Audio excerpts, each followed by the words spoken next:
I think the last thing I heard about him was something about the stupid Hot Wars thing. Recently, he hopped on this stream with this RTS streamer named Destiny to talk about Andrew Tate, right?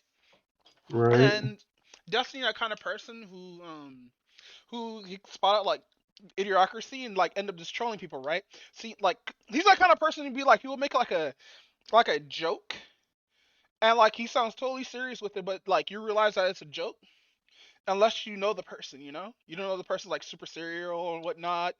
And with Aiden Ross, what was going on was he was chilling or whatnot with Destiny talk shooting the shit, and dude just wanted to just break the mode or whatnot, talk about Andrew Tate.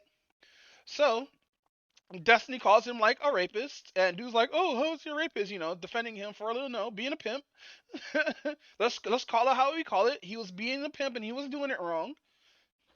Bruh. Uh, Dude, there's no way you could pimp in the 21st century, bro. It's impossible now, bro. You can't have pimping strats in the 21st century. It's impossible. But Bro, you're not wrong. like bitches, like not bitches, but women have OnlyFans. Bitches have Snapchat, and thotties have Instagram. uh, But no, no, no, no, no. Welcome to 131 of the Hotsticks Podcast. I'm here at Alec Cornelian, howdy.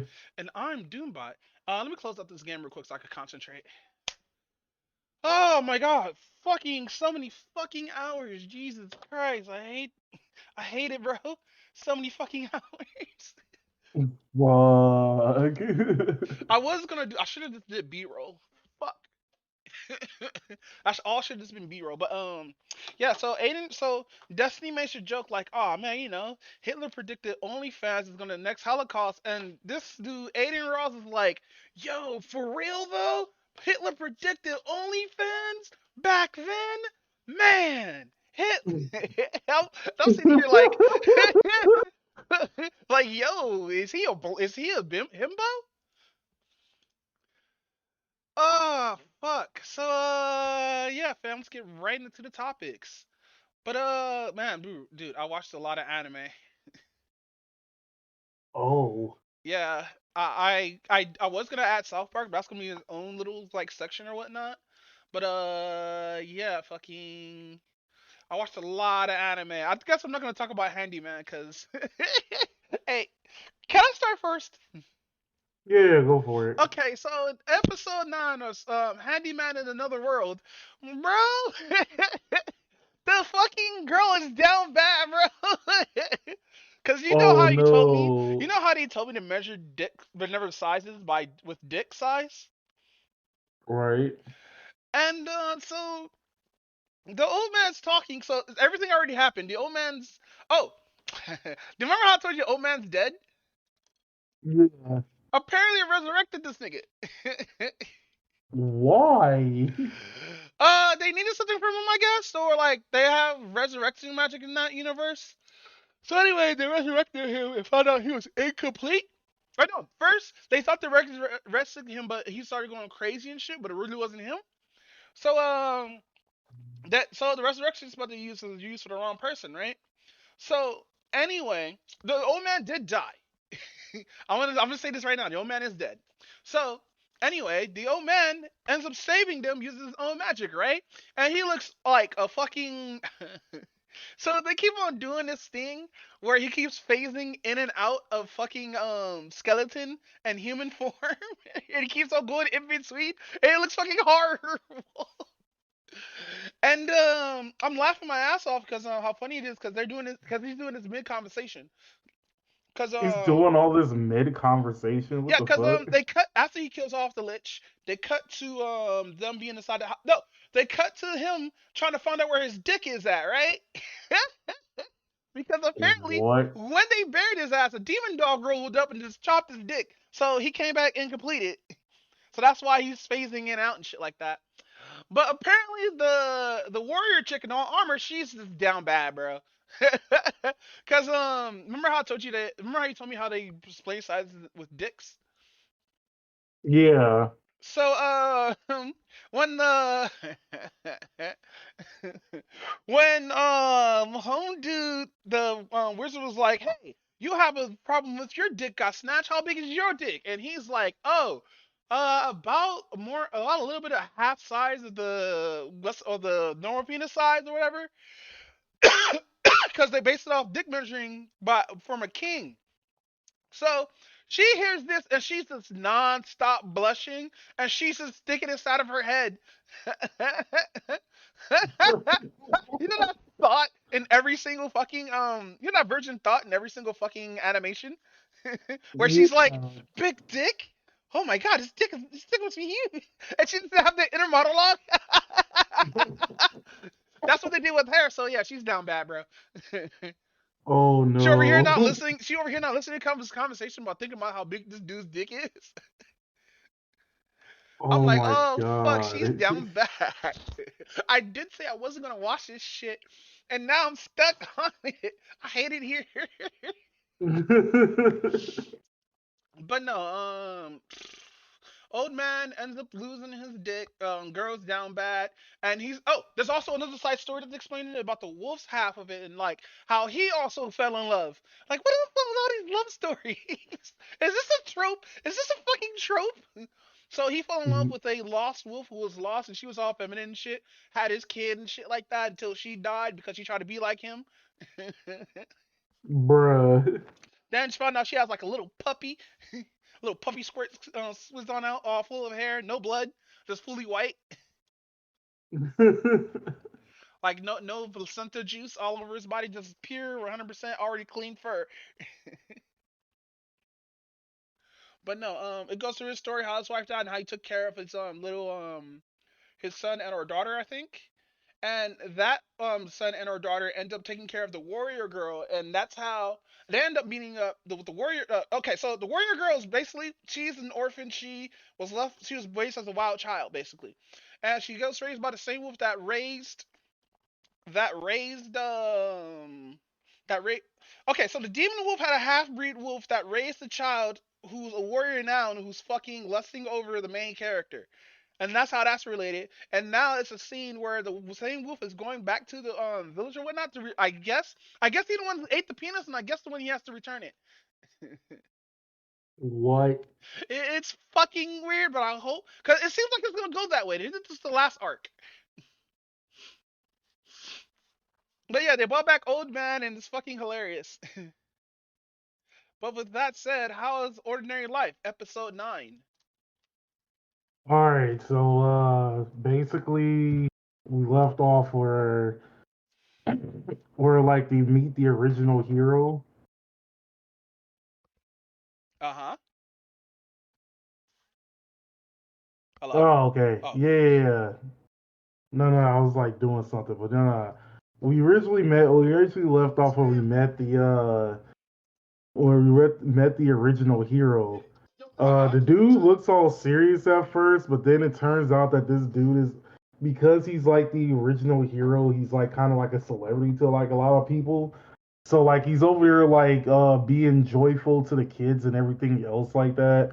He meets he runs into like the current hero, which is Lady, and he was all like, "Hey, I need to like I'm feeling like a lot better now. Let me try to like see how your skills are and stuff like that." So he's over there doing like an exhibition, but at the same time doing autographs. And dude's over there just like blocking every attack she does while this dude is doing autographs and shit. As you should. Yeah, it kind of reminds me of like Kakashi like in the original Naruto where he was just like reading Love Side Paradise while like training Naruto, Sakura, and Sasuke, but Who are they're like fighting so him at the weak. same time. Yeah, and fighting them at the same time. Like basically that's what he was doing to her. Damn, that's But sad. He's like his if teacher or something? he's the teacher to like the new hero Lady. Okay. Um then he notices that so it turns out that he ran into like the demon chick, but he didn't know that he was a demon chick at the time. Because she's like hiding her like magic aura and stuff like that. And basically, it turns out that because some demons look kind of sort of close to like humans and whatnot, as long as they don't use any magic or have any magic presence, they can basically cloak themselves as like regular humans and shit. Which is fucking stupid Um, sometimes, but keep going. so he decides that the hero decides that he actually wants to fight Daryl. Daryl kind of declines for a bit because he realized that the hero's like kind of too strong. Um, he told the demon chick as well, like the old hero was distracted to like lead the village, unidentified and whatnot. But she fucks that up because what is it? She saw something that required her to use her wind magic to float up and get the thing down and whatnot. For a kid? I guess like not for a kid though, but like it was just like a random thing like hanging up on somewhere, and she was it was something from the clothesline that was like getting blown away by the wind. Oh, So she she tried to snatched it? save. Yeah, so she got the clothing so like it won't float away and stuff like that, but she had to use her magic to do so. And she got caught? Oh yeah, the old hero figured out that like there was like a demon there. So like he instantly like went up to her like very quickly. And he was about to kill her, But but Daryl stopped him at the last minute. it's like, wait, she's reformed. And he's like, it's just for her being slim. I like seeing it like that. When a hero just has that instant restraint. I really need to go watch. I'm gonna watch it tomorrow. Fuck it. What? Nah. I just I'm changing shirts right now because I'm sweaty. Cause I took a shower this Oh. morning. Oh, Yes, okay, people okay, get sweaty okay. after taking showers. um So basically, we're going to this whole fight between the hero and Daryl. The hero suspects something after they both use their signature move, and he realizes that his move is very similar to that Daryl's move is very similar to his. And he figured out that Daryl had like all maxed out stats. Really? So I thought he was the uh, weakest. who? Daryl. No, he's not the weakest. He's like one of the stronger ones. Oh, okay. So then we actually, uh, so then it does like a little side thing where we actually go back to like where the demon Mic off. castle is at, Mic and on. the dude who was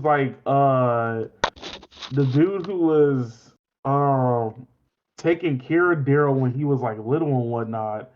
You actually meet like the head demon and whatnot, and the dude says that like, oh, you look pretty ferocious. He was like, you look pretty ferocious, and apparently this demon is so powerful that his image changes depending on the person's perspective, Wait, and the person's what? perspective is usually how they fear the person the most.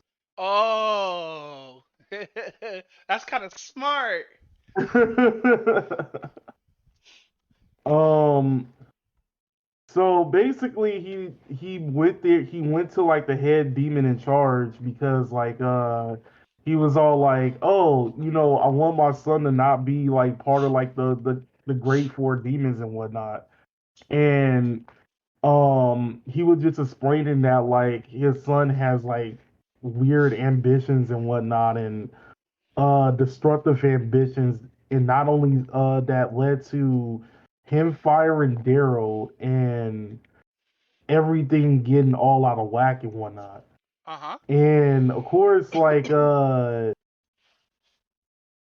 head demon in charge is all like, "Oh yeah, yeah." So basically, you want to get rid of him because he got rid of Daryl.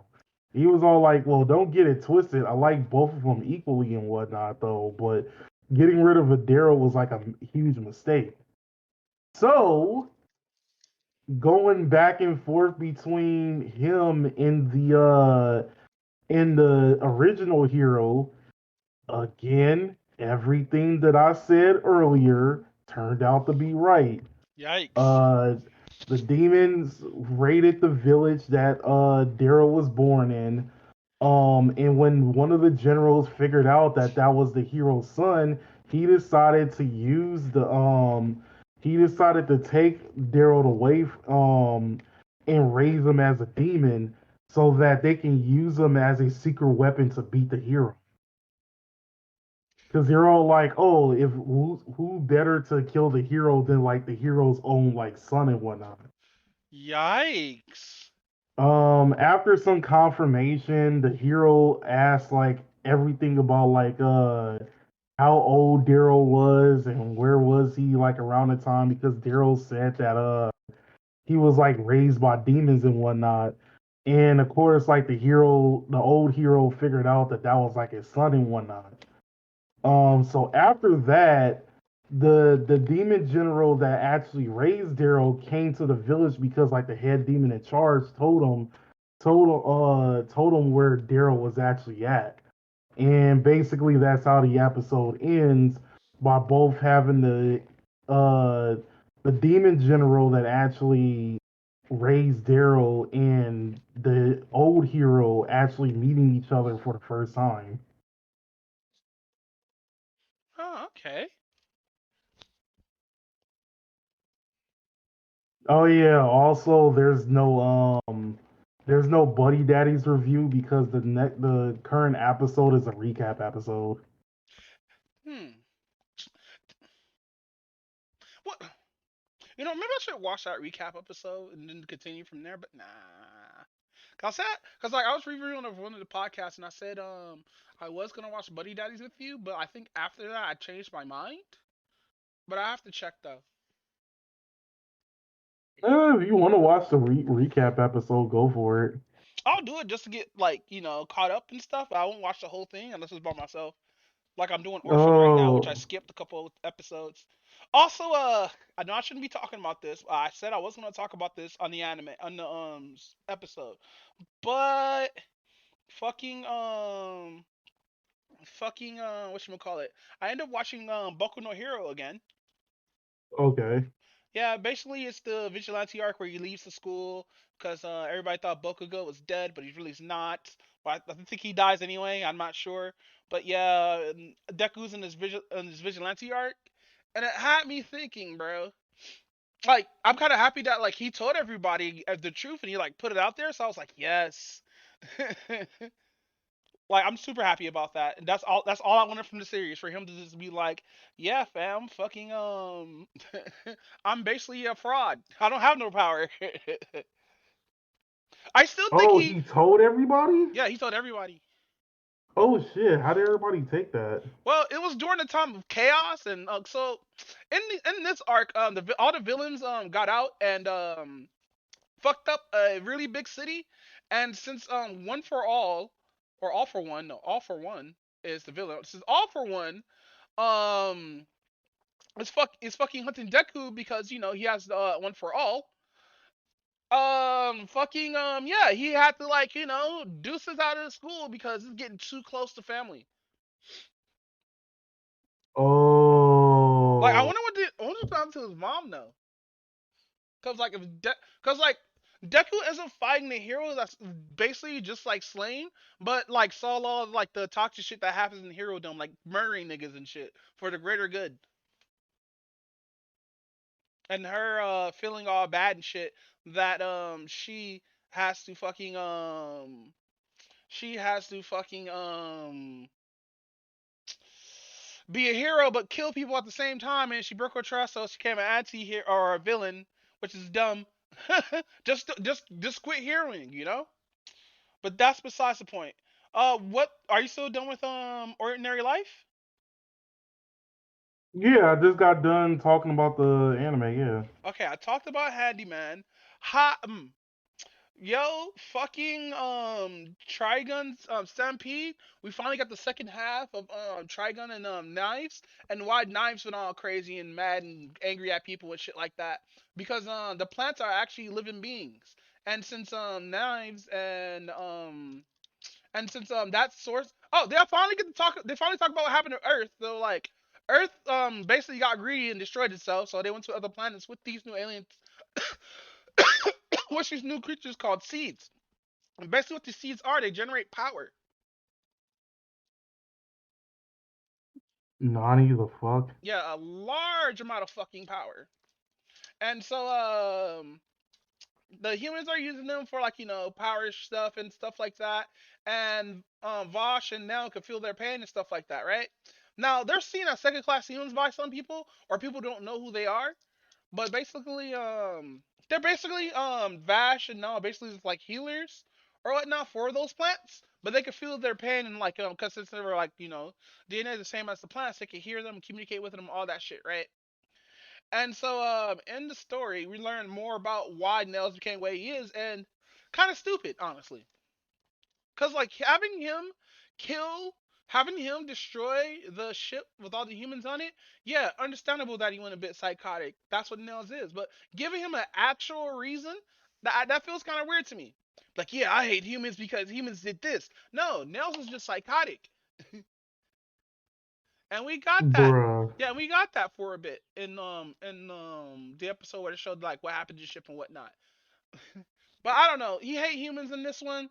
I'm still sad that we're missing a character from the scene because Meryl's dad is annoying. All he sits there and just do JoJo quotes. That's it. All he does is sit there and do JoJo He quotes. was like yate yate or some shit like that. I was like, what the fuck? I was like, wait. Over here being a modern alcoholic and shit. Always drink. How the fuck does this dude has infinite alcohol, my guy? With his two piece pea shooter with two shots. What the fuck are you gonna do with two shots? Nigga, what you gonna tickle knives or something? You gonna have to reroll after. You're gonna hope those are lasers.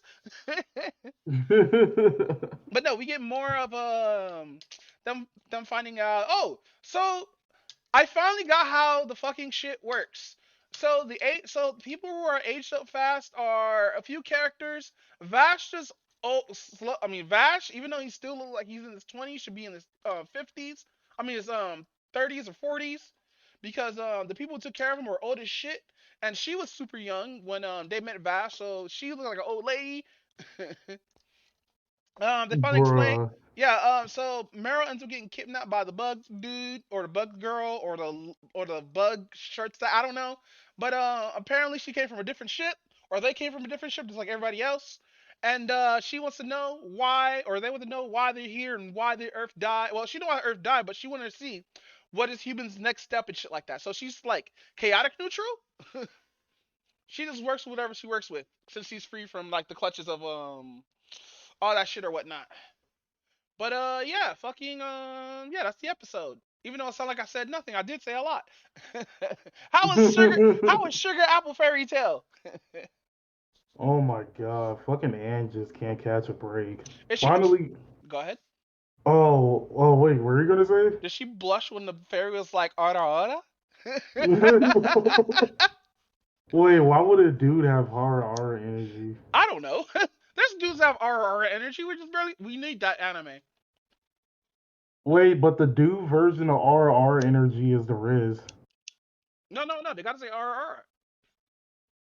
No. Anyway, continue.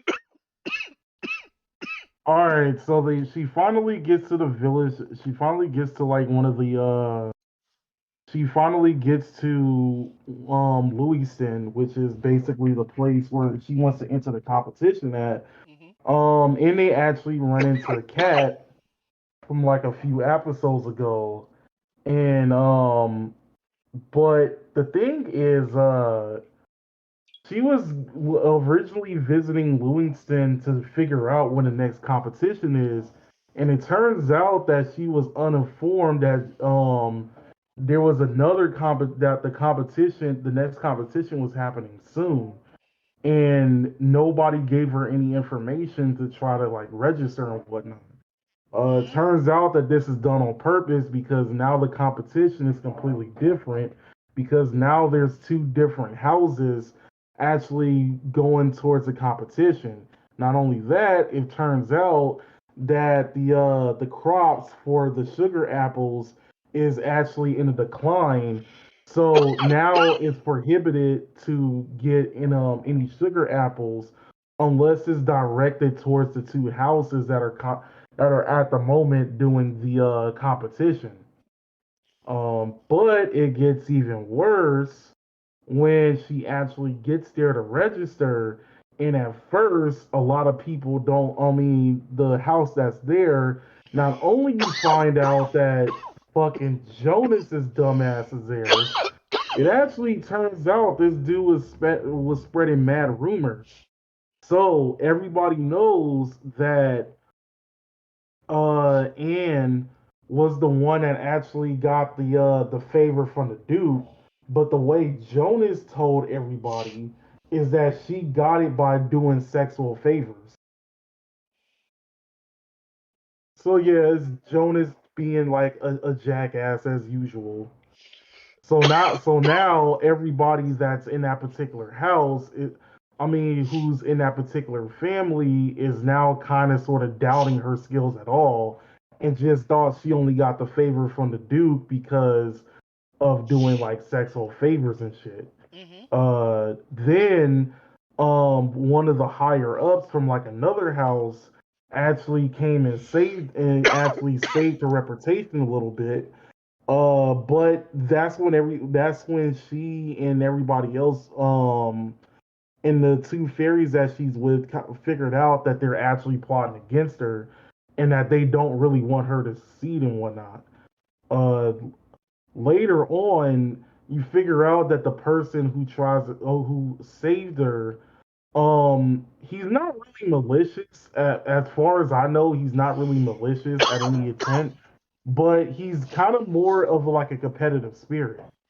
Turns out that he wants to become a sugar artesian, but I mean, a sugar viscount or whatever they call it, like the higher version of like a sugar artesian. So But there's a level ranking in this? Like, is there something that's under Artesian, which is the main character, right?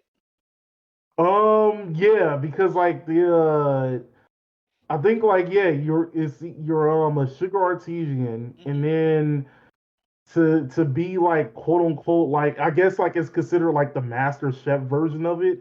It's called like a sugar viscount or something like that.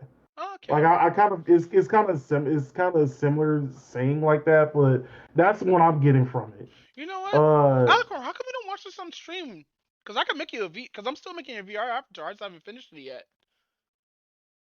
I never thought about what I thought like nobody's wasn't I thought like watching anime on stream was like kind of like the I thought like you get flagged for doing some shit like that. You only get flagged if like you did something like watch a whole series, like in one sitting. Oh, so if I binge watch, that's where I get in Yeah, trouble. like you can pause it, react to it, read chat and all that stuff or whatnot. I see a lot of people doing that, but it's not like a whole series unless like the series is like old, like Tenchi. Oh, okay, okay, okay. Cause like I did it with Air Gear, so like that was a I long mean, time ago. I never thought about like streaming the anime and whatnot, but that doesn't sound like a bad idea actually. Don't do it with this season though. This test it out with the water with older anime first, and then see like if you have like a fan base for that or whatnot. Oh, okay, Or better okay, yet, okay. watch anime that's based off the gacha you play. Just stream it while you playing the game. Be like, ah. Go ahead, King. All right, so We're all talking about the guy where he wants to be like higher than an artesian. yeah, yeah, yeah, and that's like what happens when you have to like win the competition in order for you to like become higher than a sugar artesian and whatnot. Yeah.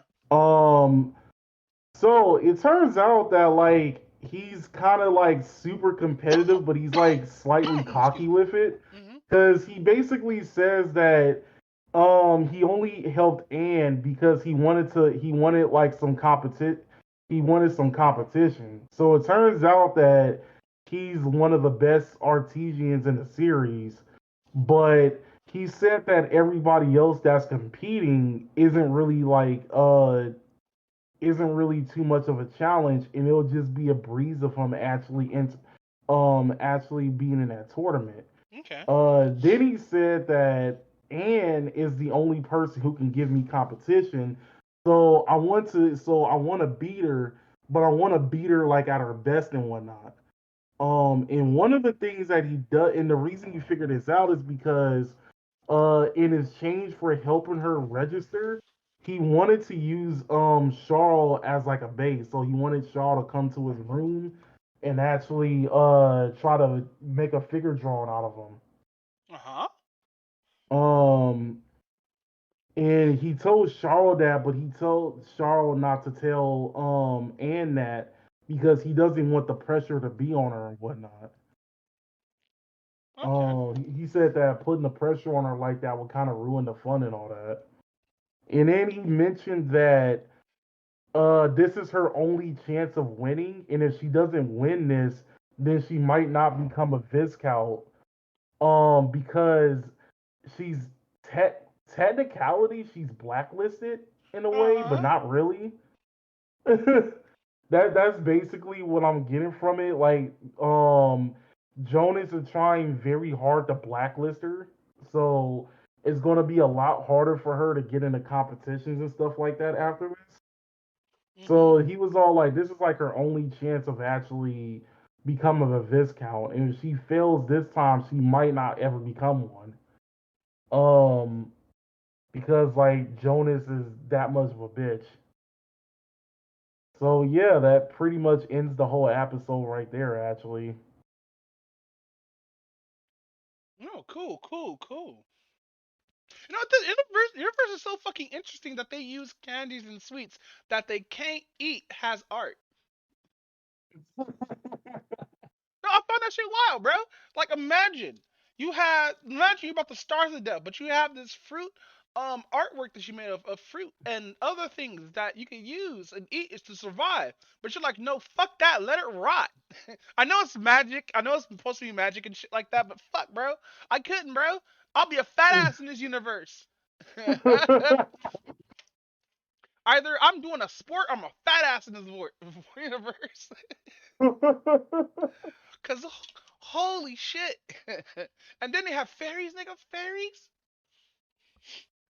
Fairies that yep. just dude, imagine if I just busting out and the fairy just comes out and just hit with sperm in her face. I'm like, oh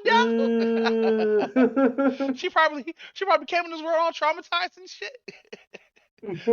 What if the fairy just come instant yandere just because of that shit and just wants to Oh kill me? no. But no, fucking yikes.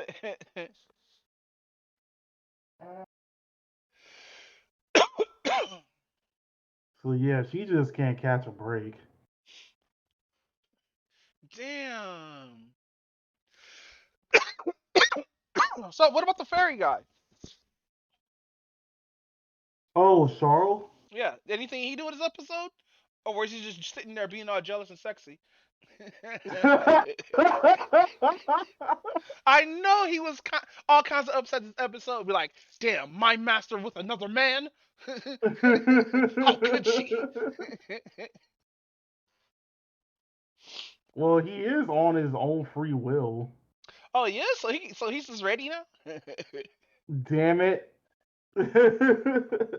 Now we'll continue, King. No, that's already the end of the episode, though. Okay, damn, that's a lot of man. I can't be on Twitter. I said, nah, not on Twitter. Dude, viral tweets, view more. It's just a black chick shaking her ass. I hate Twitter, dude. I hate Twitter. I hate Twitter so much. I hate Twitter.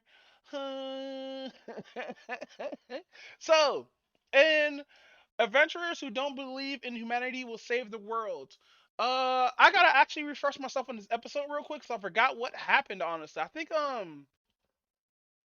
Oh, It's an episode about a kidnapper actually, and it involves the priest now. So we're gonna get the priest form Yu-Gi-Oh card in a minute. Bruh. So what happened was everybody was all chilling or whatnot at the guild bar or whatnot, and the priest he went out to go see some bitches because he's a pervert who only fucks with older women. And so he sees something odd, and this little girl gets like is about to get snatched up, but he covers her up. It looks weird as fuck, but but they're actually being attacked by a invisible being, and the rest of the guild members was like, "What the fuck the priest doing with that little girl like that?" And they realize he's getting his ass beat, and it's like, "Wait, what the fuck?" So they all run out, try to fight the dude, but they disappear off somewhere, right? Later on, this reporter comes out of nowhere reporting on like adventures and like weird cases and stuff like that. And the Shota character or whatever his name is, the sword character that's the Shota, or the weird blonde hair kid that's a weapon actually, which is weird. He's like, cause he's exploring things. It's like he didn't know, he's naive about the world, so he's fascinated by everything. And like, but he's also very observant. Like he's like the Detective Conan if he was like naive but super sharp. Naive but super sharp. Like he's able to get because he's able to sense magic. Oh, I get you. I get you. This naturally able to sense it along with the mage, but that's besides the point. So um, the little girl is happy that she was saved by her hero or whatnot. So she's like googly eyed and she went to go find him, right? And she's like, I went to because her mom went up missing for some reason. She don't know where her mom is at. So she went to go find the wizard dude and was like, "Hey fam, I want you to trade me." And he's like, "Nah, fam." He's like, "Why? I'll do anything for you." And started crying and shit. And he's like, "Maybe when you're 15 years older." And everybody was like, "Wait, did he say no? No, no, he said the right thing." Because she's 10 and he did. I say, "Wait till you're 25 and I'll teach you." And she's like, "Yay!" Because that's what he was doing with the first girl. He was teaching her magic, but he was teaching her basic magic and basic like philosophies and stuff like that. Oh, okay, okay. So basically you know what's funny too? Because the girl was about to like hug her or whatnot, and both the guild members was like, "Nah, fam," because to be honest, it looked like the priest has a fear of kids. Isn't it he the same one that got like Yeah, that got falsely accused? Oh, yeah, that kind of makes sense. I would be too in a way. yeah, like because like when they first saw this, she was like, "Is he supposed to be a little girl?" And they want to fuck him up, but it was like, "Oh wait, he's being attacked."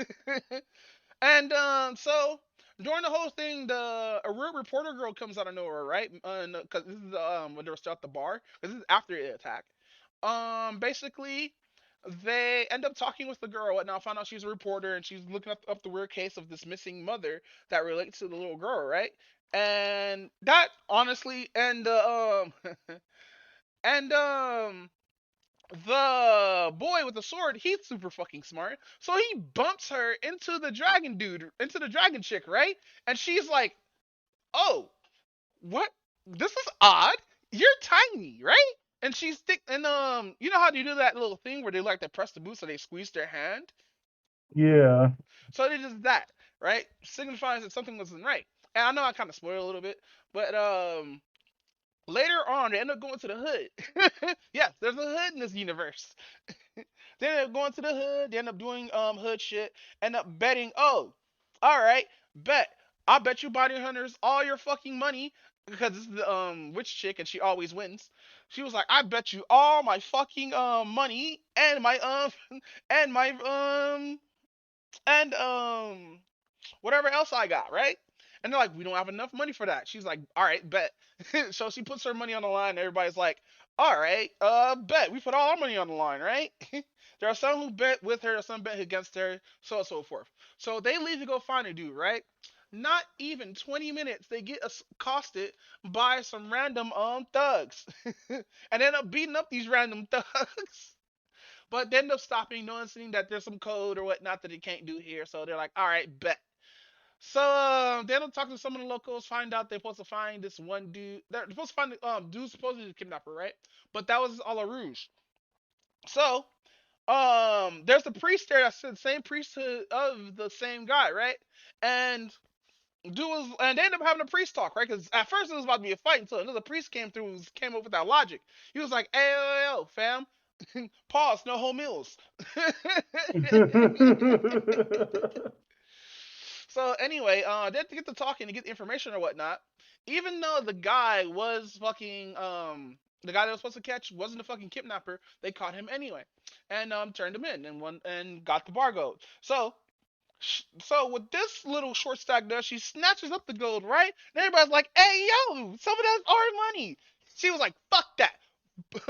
Here, I'm giving this. I'm donating this to the bar and buying everybody food and drinks. And everybody was like, uh, yay, but some of that need that to for home. But that scene goes on. Then they cut to them thinking who could be the actual kidnapper, right?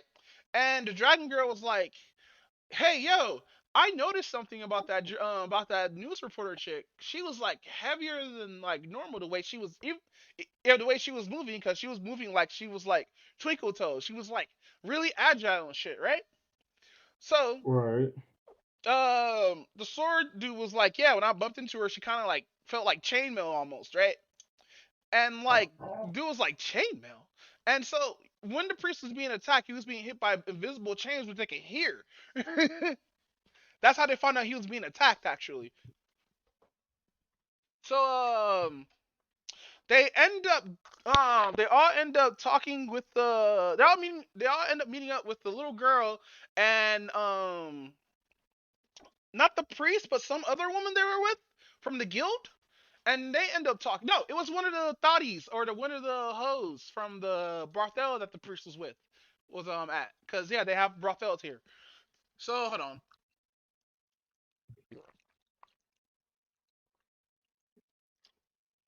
So anyway, they end up interrogating the chick or whatnot, and bro, this was the most weirdest animation I've ever seen. They put her ass to a corner, right, while she was sitting down, right, and they was about to say like, "All right, we got you, bitch," and she was like, "Fuck that," and she did some weird ass cartoon flip, bro. She kicked the table in half and kept going. What? Bro, it is the most. You know how when something like a bug happens and a person while they're sitting there is just still sitting there while they're rising up in the air? Yeah. Imagine that, but they kick upward, but they stop the kick like mid from the midsection. It's weird. You have to see it. Isn't this the most weirdest shit? Because it looks like she just kicked upward and just propelled herself upward out of the building, right? Because like this bitch is so strong. Not only she kicked the table in half, she kicked the hole in the roof and kept going, my nigga, like she was blasting off away. And you know what's the funny part? You know what's the funny part? The desk crashed, the table that they're using crashed, bounced upward, and then fucking came back into place as if it was like never kicked in half, but ended up falling over anyway because it was split in half. It was the most wildest fucking shit I have ever seen in my life, and I was like, okay, that was fucking stupid, even for this anime. Yeah, but they found out small little petite um reporter girl with glasses and acts like a dunce is actually an assassin. Cool, go figure. And a really good one too. Cause remember I said the sword dude can find magic. He didn't sense magic on her until she used the invisible cloak. So she was masking her magic at the same time with something that he didn't know he was she was masking with. It was wild. He was shocked. Oh my god. Well, let me see if they have the anime here so I can just send you the pic. Oh, episode 10 came out today. I hate it here. I really do hate it here. Oh, Episode so I 10 came guess. out today. Oh, okay. So I guess the episode, they gets a new episode every Tuesday. Then. Oh, that sucks. Hold on, I gotta pause it because it's loud. Where is the? They don't have a photo of her here. Damn. But yeah, fucking dude's like good girl. Hey yo, No, no, seriously. Like, hold on. I'm gonna send you two screenshots. Is this one? Boom, bam, bop, bada bing, pow. That should pow right away. My dude, this PC is so fast. And then there's this one. Cause let me go in to the the thing. in the screenshot, she looks just like the girl that betrayed them. Same hair and all. It's wild. That stream. Like damn Where, near to the dress, my guy. But no, that was how bruh? adventurers save the world or whatnot. With that said, can we talk about Belle? What is this? Yeah. What movie is this? All right, so this is a movie that actually came out like in July of 2021. It Hmm. did actually have a theatrical release. So the movie's actually made by the same person who made the second half of the Digimon movie, the Summer Wars, Wolf Children, Oh, is that uh, director? Girl That Leaped Through Time. Yes, that director, Mamoru Hashioda or something like Hmm. that. All right, so kind of like how Summer Wars was, it basically has like a whole internet world and metaverse, I So guess if you want basically, whatever yeah. you want to call it. You know what's funny? Summer Wars predicted fucking VR chat, AR, and all this meta world and all this meta space and how easy it can be hacked and destroyed. Like, how the fuck does a virus have access to your fucking nukes, nigga? Your fucking nukes and satellites. What the fuck is this? But go ahead. What up, Raven? Oh, what's up, Raven? What are y'all bitches talking about now? We're talking Oh, the about Belle movie the movie. Bell. The movie what? The movie Bell. Never heard of it. Wow, So it's person who's made by the anime. so it's a movie that was made by the same person who did Summer Wars, Girl Who Left Through Time, the Digimon second half of the movie. Um, he made like some oh Wolf Children. He did that one as well. Um, so basically, Belle is supposed to be like an anime version of Beauty and the Beast, but like it has like internet personalities and it takes like a different spin on it and whatnot. It did, like I said, it did have a theatrical release around the time it came out, like worldwide. And it has like kind of mixed reviews because it has like a lot of positive things about it, but at the same time, there's like a lot of dumb shit about it too. Hmm.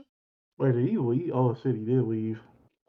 He probably disconnected because he went offline too. Oh, okay, yeah. So he disconnected then. But All continue.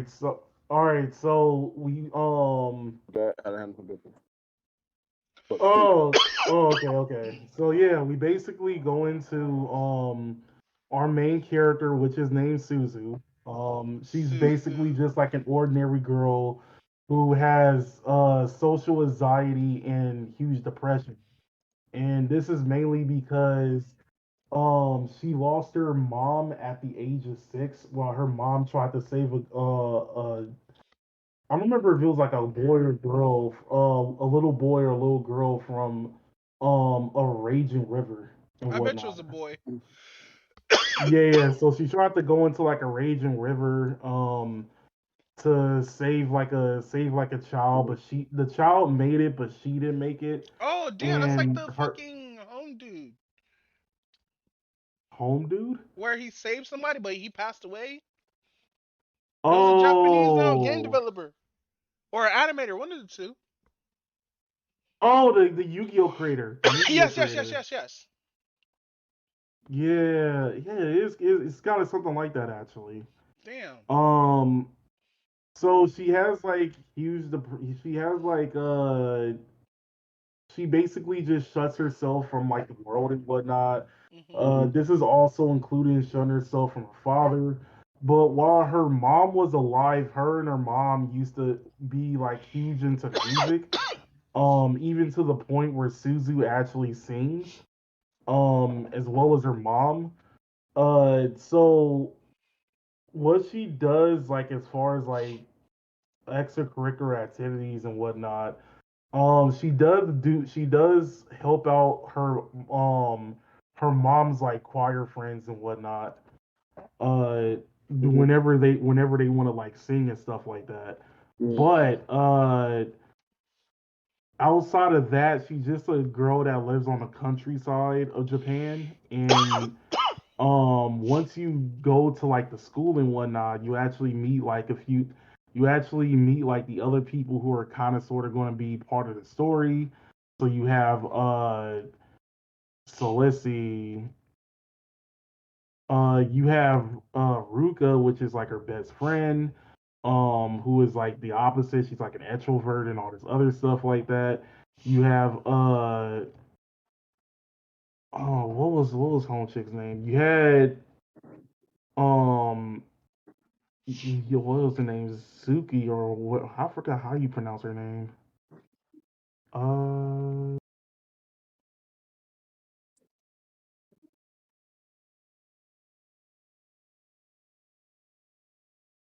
Take your time. take her time.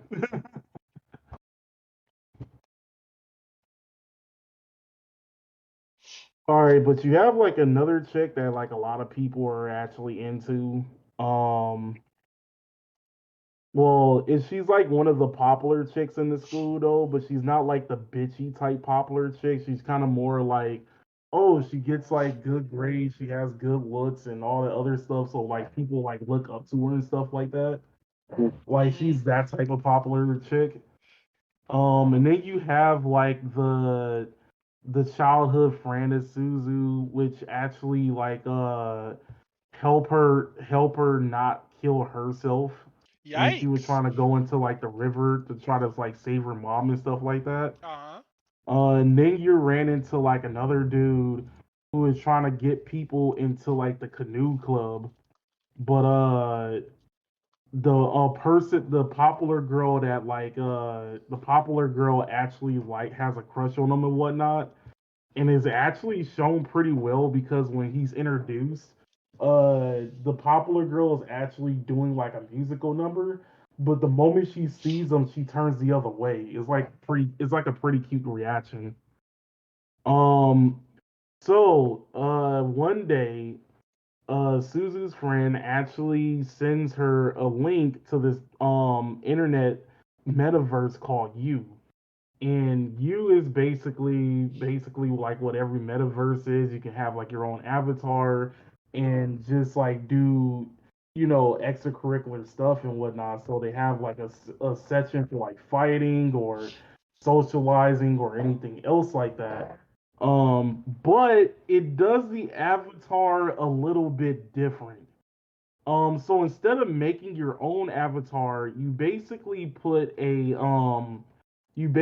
upload a photo of yourself, and it basically makes the avatar based on your personality and everything else like that. Okay, so And it's this like how they did it in what's that thing in Sword Art Online where instead of it copying when you're instead of copying like it copies you but not your avatar or something. Like you make an avatar, but instead of you making the avatar, it makes you instead. something like that, yeah, it's basically like similar to that. And it does play like a somewhat huge role like in the movie and whatnot, because that's where some of like the metaphorism is in there and whatnot. Mm. um she uses the photo that she took with like her class, and right next to her was the popular girl. So it basically it did some infusion between like her and the popular girls. Like she has like the popular girls like figure and structure and everything else like that, and then it has like Sue's freckles because she actually has freckles. Mhm. um After she gets into like the metaverse, she names herself Belle because I think like if I remember the way she described it, Suzu and Belle has like a similar meaning, which is like beauty or something like that. Um, but so she decides to name herself Belle, and as soon as she gets to the metaverse, she starts singing and whatnot. And she's getting mixed reviews. She's getting three different types of mixed reactions. There's a lot of people who likes it. There's a lot of people. You got the haters that hates it because it feels like she's showing off, and then you have the haters because there's actually um is like a VTuber type singer that's already famous in you named Peggy Sue. Peggy. Peggy, yeah, I have to laugh. But continue. So after he's like, so of course you have like those two separate type of haters, and of course like the people will like it. She logs off, and she went from 2 followers to like 1 million plus followers in like overnight. So she became like an overnight sensation. She's obviously like freaking out about it, and her friend is like trying to manage everything. And it basically goes to this thing where she's like a normal like high school girl like in the real life though, but in you she's actually like this internet like celebrity who like is singing all that stuff like that. It Mhm. even got up to a point where she has like this whole floating well with like a bunch of speakers on it just to perform all over the universe and whatnot, which is pretty interesting. Um, but then it gets to the second half, which is where like a lot of people who I saw didn't like the movie kind of had a criticism about it. So she starts her very first concert, and her concert is broken up by this dragon dude that everybody calls like the beast and whatnot. And The this beast. dude is yeah, this dude is over here like murking a bunch of people that's in this thing which is basically like the cyber police force of that particular in that particular realm. Mhm. And it's funny cuz like the people who are in the police force, they look like a bunch of Neo-Spatians. It look like they're wearing like the Neo-Spatian outfit and stuff like that. And it doesn't help it that like some of them are like furry based too. So I'm gonna like, yeah, I'm gonna just call them the Neo-Spatians. I don't even care. um, so he's over here just like murking the crap out of them, and you hear some people in the audience like basically do like the introduction, like, "Hey, who's that?" And you're like, "Oh, it's the Beast." So he actually goes into like a bunch of fighting competitions, but like they don't like how he fights because even Is this like after an the opponent action is anime? so it's weird. It's a mixture of a musical, an action anime, and like a mystery anime too. Okay. So it's like a mixture of those particular three. And of course, like I said, he's over there finding Neo-Spatians and all that, and people were talking about that they didn't like him because he was the type of person who would beat somebody in a competition, but continue to beat them even after the bell is rang. So Yikes. nobody liked. So he has like a bunch of like pent up anger and stuff like that. So then you meet the main part of the police force of the Neo-Spatians, Mhm. and you meet like the main person of that thing, which is Justin, which is named Justin. And this dude basically looks like All Might in a Neo-Spacian costume. Okay. It's- and he has like this device. Um, he has like this green device and whatnot that if he shines it long enough onto a person's avatar, he actually doxes them. Really? So they So he's show like a like their hacker? true self. He's not necessarily like a hacker per se. Like Uh I huh. really wouldn't consider him a hacker. He's basically there to keep like the order and peace and in you. That's basically what he's trying to do. Okay. Um and so he basically uses that for anybody who's trying to disrupt the peace and whatnot. So The Beast gets away right before he's about to be unveiled, Uh huh. and now like the whole universe is pissed because they're all like, "Hey, this dude ruined this dude is getting out of hand, and his dude is over there ruining. He like ruined like Bill's concert and whatnot. So now this is where the mystery part comes in. Everybody tries to figure out who the Beast is. First off, it's kind of hard for you to find a Beast in the U universe in general because he hides in a castle that nobody can get towards. Which sadly they don't explain how they cloak the castle in general. But if anybody gets too close, trying to figure out where to wait, what? Raven popping in and out because I think he's working. Oh, okay, okay. But no, continue.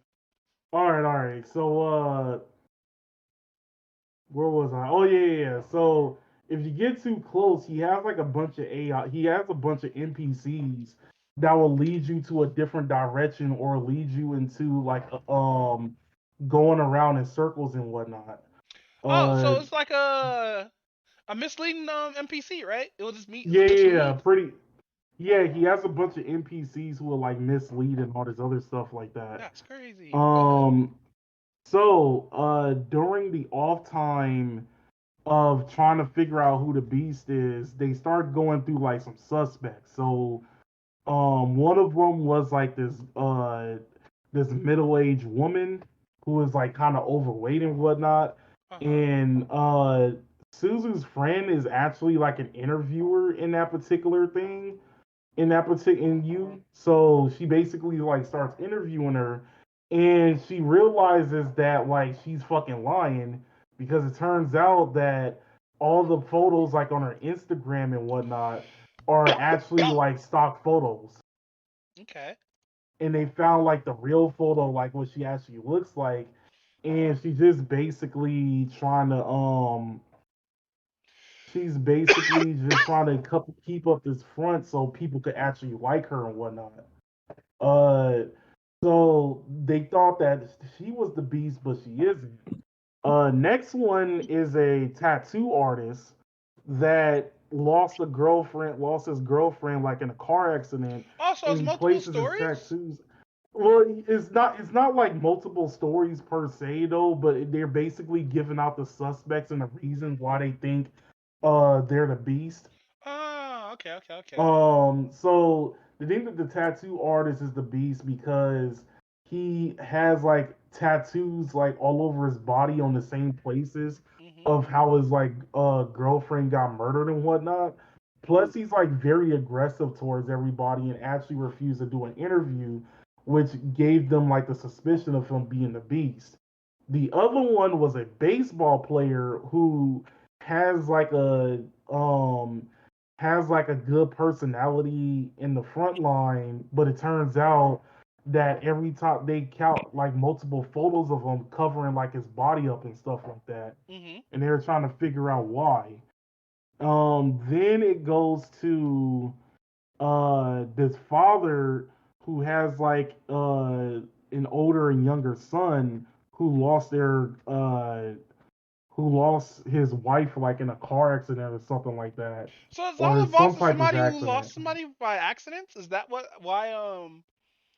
why the leads go towards them? Something like that. Yeah, they're just basically trying to go to people who they think is like the beast and whatnot. Okay. Um, so after like all of those interviews and whatnot, they actually try to find like the castle and whatnot, and it turns out that the beast um actually likes Bill singing. So one of the NPCs when Belle was trying to find like the beast's castle actually like leads her towards the castle. But just like how Belle in like the Beauty and the Beast movie was trying to get close to the beast, and every time she tried to, he threw like a tantrum talking about like leave me alone and stuff like that. This particular beast like kind of sort of does the exact same thing. Mhm. So um her friend actually gives her the idea of why don't you write a song for the beast? So she's going through this whole thing where she's trying to where she's over there trying to make a song for like the beast and whatnot.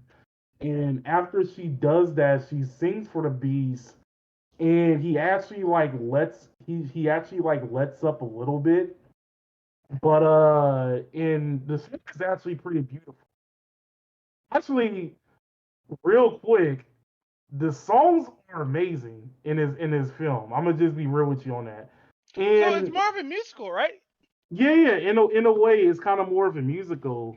That's why I said it's like a mixture of like a musical and action anime and like in a mystery anime Mm. and whatnot. It's basically like those three elements like put together. But let me explain to you how much effort they put into the music.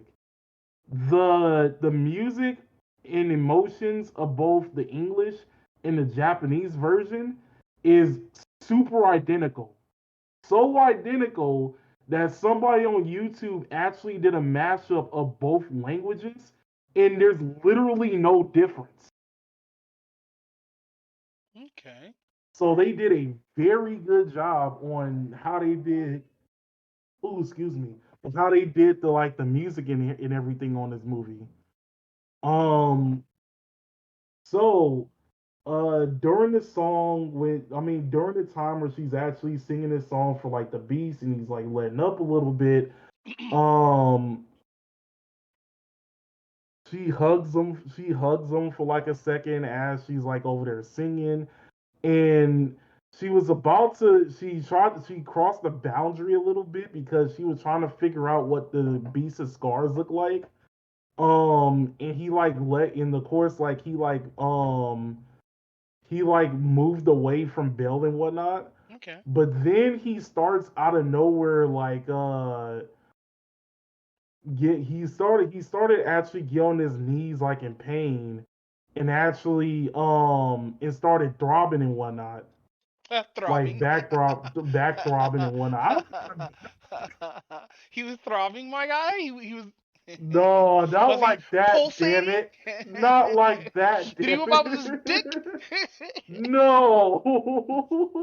Was somebody about to sing that orgasm? No, Was someone not about to whip like out that that. wop? My dude was throbbing. Okay, cool. What else? What else was he was doing? Was he trying to fuck? Well, okay, maybe throbbing was like the bad like analogy to actually put it. More like Y'all damn, horrible. what is the correct way of actually Y'all um horrible. describing this? That's him, not me. What Oh, you mean? it's only Ty who will come up with some shit like that. What? What?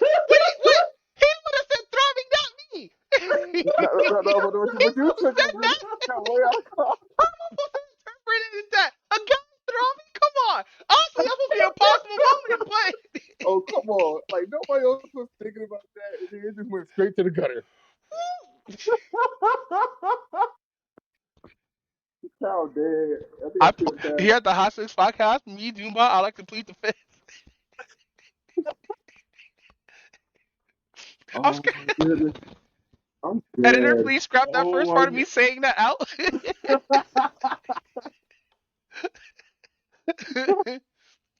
Ah, shit. You know, Spotify, No, you be like, what the continue. fuck? oh my god. So where was I? Oh yeah. So he basically tells her to like get back, don't look at me and all this other stuff while he's over there where Doing he's his over beat thing. there like moving and stuff like that. Yeah, doing Uh his beat things, right? yeah. Yeah. But anyway, she leaves and Justin notices that Belle is like out of like in the middle of nowhere, and he's over there trying to figure out why she's in the middle of nowhere and stuff like that. Um so after it gets back to this particular thing and they're continuing the investigation of the beast, some of the people actually comes forward. For a prime example, um, the artist he just says that, oh yeah, the scars are basically um I mean the tattoos are basically like where my girlfriend's scars and all that is like that. But I'm not even on like the program used, so I'm not the beast. The baseball player comes up and the baseball player shows up and he talks about that the reason why he covers himself is because he does have scars, but they're from surgery from when he was a kid. Because it turns out he had like some illness and whatnot, that required him to have like multiple surgeries, and because of that, he has like multiple surgery scars. Uh huh. So he was all like, "Well, I opened up about this," and he was all like, "Even with like even with like me having like all of these like issues and whatnot during medical issues in my childhood, I still was able to play baseball. So hopefully this story actually helps like kids who are going through like maybe like the exact same issues and whatnot." Um Later on, after like a few instances like in like during like the school life, a few things happen. I'll just quickly go through them. One of them is that they saw Suzu's childhood friend Shinobi holding hands for like a quick second because he was trying to get her attention, but they were holding hands for too long, and everybody thought that the popular girl actually liked Shinobi and whatnot. It's Shinobi. So yeah, so they actually so Suzu and her actually goes like and talk and whatnot, and it turns out, and she actually reveals that he doesn't like him. She actually likes the canoe guy. And it's funny because like Suzu runs into the canoe guy, and the canoe guy was all like, "Oh," he's all like, she was all like, "I'm rooting for you," and he was all like, "Wait, you are? So does that mean if you're rooting for me that you have like a small crush and whatnot on me and whatnot?" And then like they just both stand there pretty awkwardly. He's all like, "Wait, I'm sorry, it was just a joke. It was just a joke." So then like after they leave, Suzu meets the popular chick in like a train station like a few days later, to go to like the old school that her and her childhood friend went to. And they run into the canoe guy, and the popular girl is all like, "Oh yeah, actually," she was like, I'm rooting for you, I'm rooting for you and stuff like that." So he says like the exact same thing. "Oh, you must have like a crush on me and stuff like that." And then she starts blushing, So it's like, and then ba ba he ba starts baka. blushing, and then Is there music? no, there's no music. It's literally silent. Oh, okay. And then like she covers her face blushing, and he was all like, "Wait, so you actually do like me and whatnot?" And then he starts blushing, and then he starts trying to run away. But then Suzu catches up to him, and you hear them, and this goes on for about a good 3 minutes. Oh You shit. basically see a still image of what's her face, of like the popular girl, just standing there blushing with like her hands over her head, and you hear like Suzu and the canoe dude like in the background, and he's all like, "Hey, I didn't know she actually liked me. This is my first time actually doing something like this." And she's all like, "Go say something," and stuff like that. So like she drags him in. They say like a few words. He goes right back out quickly, and she chases him back like to bring him back in. It's like hilarious. It's cute. It's cute but hilarious. Okay. Oh, that's too funny. So I don't know if you saw the meme that I posted in chat while we were talking about this movie. Mm. Hmm. Oh damn. Yeah, that is a firm ass. It's that cat girl from Jobless Hero. Oh, just Lane. She, bruh, I didn't think I would actually find a real life version of that, but god damn. when she queefs, she cuts hair like blades. Bruh. But go ahead, continue, King. How does love All story right. end? So...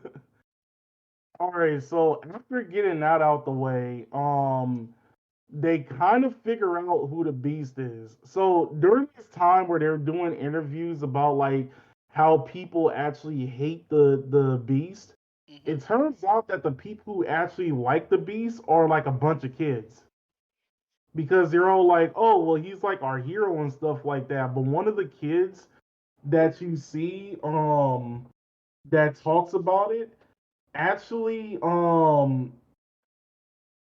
yeah, one of the kids that you see is actually the younger son of like the father who lost like his wife in the thing. I mean like in the accident and whatnot. So they go through like a bunch of streams and whatnot, and they actually find like the kid actually just like streaming normally. And after Susie reveals that like she's actually Belle and whatnot, they get to talking for a little bit, and out of nowhere, his older brother comes in. His older brother comes in, and he's over there talking about, oh, it's all like, telling her to like get out and all this other stuff like that. And after like a short while, like their father comes in and starts beating that kid's ass. Okay. And the older brother is noticing that like the father's about to like beat him up and whatnot, and he basically shields his younger brother, and Suzu notices as he's getting beat that he's doing the exact same motions as he was when the beast was hurting at that one time. So she figured out that the older brother is actually the beast. Hmm. Is all like, and there was a few people who came into the stream over there, made comments laughing about them getting abused, and then left the stream and whatnot. So of course, like he gets pissed off that they're actually doing that, and he doesn't really trust that Suzu is actually Bill. So what Suzu does is about to do a concert because at this particular point Suzu has been missing for a while. Suzu getting that And snoo snoo. you stupid. And when Belle finally shows, everybody's over there gathered around her and stuff like that. And she actually sings the song. She wants to sing the song that she wrote for the Beast because that's the only person who knows that she wrote that song. Um, and what she does is like the Neo-Spatians try to like use her to bait the beast out because they're all like, oh, if she starts singing, the beast is going to come out, and that's when we're going to actually expose them. Instead, Bill, the childhood friend was like right next to Susan and whatnot, and he said that like maybe in order to get the beast to come out of hiding and whatnot and to trust you, you actually have to sing that song but sing it as yourself and whatnot. And she was kind of nervous of doing that at first, but then she actually gets Justin to force dox herself. So now it's Wow. actually showing the real Susan and whatnot. Okay. And she actually sings a song. A lot of people gets emotional because of how beautiful it is. I will admit it is actually a pretty emotional song. The both of the brothers actually figures out that she wasn't lying, that she was actually Bill and whatnot. And the little brother was about to tell the address, but like the father comes out of nowhere and actually shuts the stream off.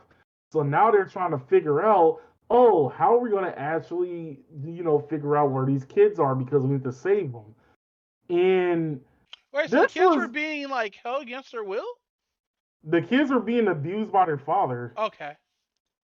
Um, and I will admit this next part of how they figure out how where the kids were was pretty fucking stupid. I will actually admit that this was like a huge MacGuffin. Okay. Um, first they look at the stream. The first they look at the stream and try to figure out what's in the window, and they're like, "Oh, there's like two buildings. There's like two skyscraper buildings like outside of the window," and they were like, "Oh, well, we have to try to figure out where in Japan is two buildings that look exactly like that." Then the canoe guy shows a photo of one of his like canoe trips like back in the day, and it turns out that they're in Tokyo, but then they were trying to like figure out the location of where everything is at, and they were like, "Oh yeah, turn so it, like because of that picture, because of a couple of other things that was related to the people that was like in the room with Suzu and whatnot, and all this, they figured out where like the kids were at." Mhm. And then they were like, oh yeah, but this since we're like in the countryside, this is too far away from us. So we gotta actually like get a train ride from there. Otherwise, it's gonna take too long. They try to call the police in advance, but just like how useless the regular police are, they can't do nothing until like 48 hours after calling from an incident or some shit like that. Uh huh. You know So how basically, you cop know shit. how it Yeah, is. yeah, yeah, Yeah, basic cop shit. So she takes a train alone, tells her father that she like left, goes to the place where they think that the kids are at and looks all over the place. Turns out that like the younger brother actually like ran away from the house. And she sees Susan. I mean, he sees Susan. Runs up to him. The older brother sees her. He doesn't believe that's her at first. Until yeah, he doesn't believe that's her at first, but she keeps saying that yeah, it's actually me and stuff like that. The younger brother trusts her, but like the older brother doesn't. The father comes out of nowhere and actually she hides herself and whatnot. Um, yeah, she hides herself and whatnot. And he's about to once again like beat his children and stuff like that. But she holds them and was all like, "I'm not gonna let you hit them" and stuff like that. yeah. And And then she gets beat. Tell me she gets beat. he tries to pull her. He doesn't like punch her or anything else like that. He tries to Oh, I should have gave her pull that her belt. away. He, he tries to pull her away, but she does actually like scratch her face up a bit. Oh. So he tears like a bit of her skin off a bit. Oh. And the older brother notices by like her holding him that he could tell that that's Belle and whatnot. So right after he turns her around, he's about to deck her in the face, but the father stops himself. He's over there just like yelling and he's just over there yelling rage all over her face. Wait, that doesn't sound right. He's yelling rage like real close to her face and whatnot, trying to punch her, but for some reason he can't, and then he just stops, and then he just walks away. Yelling rage. He was just Yeah, yelling at her. yeah, pretty much. It's not yelling rage. He's yelling at her. Yeah, pretty much. So how does the story end? Do they save the kids? Yeah, the kids actually do get saved, although I don't remember if they're like put into protective services or something. Yikes. Yeah, that's similar to like how people be like outing like pedophiles on fucking VR chat and shit. Cause that's wild. Yeah, that whole like story and all that was wild. But with that said, wanna talk about another wild story? Which is, So High Card just became JoJo. They had the train episode.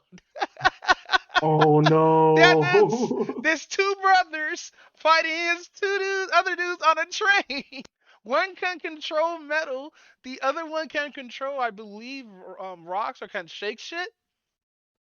And then the big brother's an idiot, and the younger brother's like a paranoid smartass. Oh no. And let's see. So the main character, he's upset about happened to his school and home because he could have saved it, but he couldn't. And he bought all this drama to that house, and now they live home. Now the kids, even though they found a new spot to live at, that was his home, and it's his fault that it's burned down because he had a lot of good memories there. So for this mission, actual government official got hit by a card holder, and they trying to find out who it is. They end up failing, but find out there's another group that's trying to find out assassin, so they can take his card. And Oh shit. yeah, we finally get to see psychic bitch. Dude, I'm kind of scared because like we see all these number suits, right? There's supposed to be 52 cards in the deck, right? Right. And I want to see what King, Jack, Queen, and Joker is because this shit's weird, bro. Cause like I think the one chick with the psychic powers, I think she has like Queen or some shit. That would be busted if she does. I already know that they're gonna be like the most busted ones. I would not be surprised. Yeah, cause it's like, we see the psychic bitch, and she just ends up killing people in a car. There were also government officials who escaped, but she just murders them. We don't know why. You find out in the middle of the stories from like for some government plot, cause the government's getting too close about the cars and shit like that. Need to kill ideal people, right? Or the evil organization would right. But there's Right. other organizations that knows about the cars that are trying to get the cars for themselves, cause it's a power status as well. So so the main character and the other guy who he held hands with, or his best friend, basically, is like, hey, let's go on this mission on this train.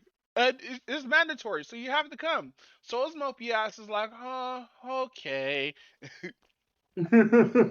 So they end up talking, the rival groups end up going there, and now it's battle on the train. So yeah, Man. they're actually supposed to find a woman, a black woman, who has a really high, powerful card, and they were looking for her for years, wasn't able to find her. And the main character, he gets thrown out of the train while they're fighting, right? Because he was got to die Final Destination style. So he was like, "Fuck this." Threw this dude off into a ravine, he falls into the water, and he ends up washing up at the end of the episode, being found by this Native American or Hispanic chick. Oh shit. Yeah, she was looking all brown as fuck. Yeah, but that's the episode. With that said, hey bro, South Park got real for a second. What happened? South Park got 100% real for a second. Wait, what do you mean? So in this episode of South Park, it's about how I think it's Stan's dad has to get a new toilet because oh blue is fucking old blue is fucking an old toilet that they had, and yeah, it's all fuckity and shit, right? So anyway, he goes to Home Depot to buy a new toilet, but ends up buying a $10,000 bidet, and it's so hilarious how they do bidets because it's so nice. Have little songs and shit, and and it's funny how they do it because like it's all off screen, but yeah, it does a lot of stuff and it makes people like shit really loud. What? Yeah, it's hilarious, but like it's supposed to be like the best thing, right? So he ends up buying it, and the wife ends up being mad until she tries it. Then like Stan or Randy Marsh starts like gloating about it, right? Like hardcore to the point where now he's being bullied at school because his daddy was bragging so much, right, about the stupid fucking toilet. Bruh. And cut to these dudes have, dude. This dude made immaculate breakfast full of like fucking Irish shit, serve all that shit, right? This little people can shit, cause he has like all kind. He has black people food on the table, guy. You know how black people cook breakfast? Yeah. Yeah, like that, bro.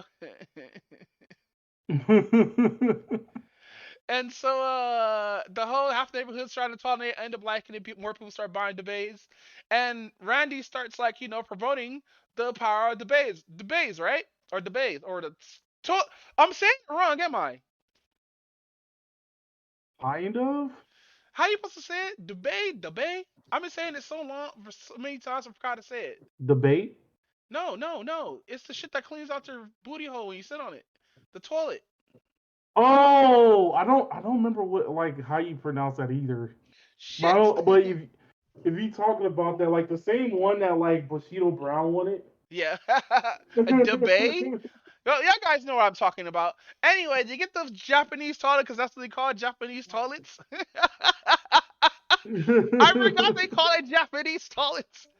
And so, Stan ends up getting like bullied in school and whatnot, but fucking out of nowhere, um, who's the crippled one? The one who's a comedian? Oh, Jimmy. Yeah, so Jimmy rolls up on Stan and be like, "Hey, fam, yo, you might as well tell like people. I mean, stop telling people about your like Japanese toilet and stuff, because um, this shit is don't get in too deep. Just make sure you get rid of the toilet as soon as possible, right? Before something bad happens." And Stan's like, Oh, "Huh?" And so anyway, it goes to the rest of the episode or whatnot. Stan's still getting teased, and Butters roasted him, bro. Nigga, Butters. My nigga Stan got roasted by Butters with the most funniest joke I've ever heard, but I can't remember it. But that shit was funny as fuck because it had me laughing. bruh. It was that funny because he was making a toilet joke at Stan, and he said something of the lines of, "Hey, you know who does so and so?" And he's like, "Who's so and so? So and so this so and so," and everybody started laughing. I think it was like so and so this dick or my ass or some shit like that. But Butter says something fucking savage, and it made me laugh. Cause Mm-hmm. what was going on was because everybody couldn't afford a Japanese toilet, so like, um, Stan finally popped that. Randy was like, "Hey fam, stop talking about these fucking toilets. The people at school are fucking getting angry at me and shit. Fuck you, dad." And he's like, "Oh, maybe I should get everybody a duvet or a Japanese toilet, right?" So he started acting like, oh, he makes a joke and be like, "I'm not Kennedy. I can't change the world," right? And so he has the idea. This nigga does a speech where Japanese tells everybody get one, and this nigga gets shot. Kennedy. He didn't get shot in the face. He got shot in his shoulder. Right? Gets laid the fuck out. My nigga gets dusted in the most funniest way. So he's in a coma because whoever shot him was an idiot and didn't shoot aim for the head. But we finally Oof. get the truth, and this is when fucking South Park goes hard. It started going the statistic for how many trees people use for toilet paper and shit like that. And the numbers are real. Those numbers are fucking real. Hey yo. I'm like, oh shit. So it goes into that and shit like that, and how logging companies go into it and how they can destroy your life. And Jimmy was like, before they got to me, I used to be able to play baseball. I was the fastest runner on elementary. I mean my in my third grade class. Look what they done to my legs. I'm Bruh. like, yo. I was like, no way, no way they made that joke. But anyway, so Stan was about to do the same thing too. He was about to like say like, fuck this. I'm about to tell everyone to get a Japanese toilet because I can change the world. So dude gets up on his speech, right? And obviously somebody's following him. So dude gets up to do a speech, right? And his dad, like a bolt of lightning, woke up from his coma and interrupts the fucking speech. And Deadass was like, "Listen, everyone, I was wrong about Japanese toilets. Japanese toilets are garbage and they're not affordable for the econ system." He started saying all this false shit, right? And Stan's like, "Dad, what the fuck are you doing?" He was like, "Motherfucker, I just got shot. What do you fuck do you mean?" I was laughing because like, what do you mean? What the fuck am I doing? I'm trying to save your life. I was Wait, wait, like, oh. Hold on, I gotta. Time out, time out, time What, what, out. what, what, what, what? This shit is actually affordable. What you mean? No, no, no, no, no. That's the joke. Oh. But he I'm like went. looking. I was like looking up prices right now. It's like this shit is actually affordable. I know, and he made that point too because he actually looked the bay. It's Babette, I think it's Bet It bet it. or I don't think Bite that's It. what it's called, but okay. It's a Dubay. I think it's supposed to spell with you, ain't it? Hold on. How to say the baby?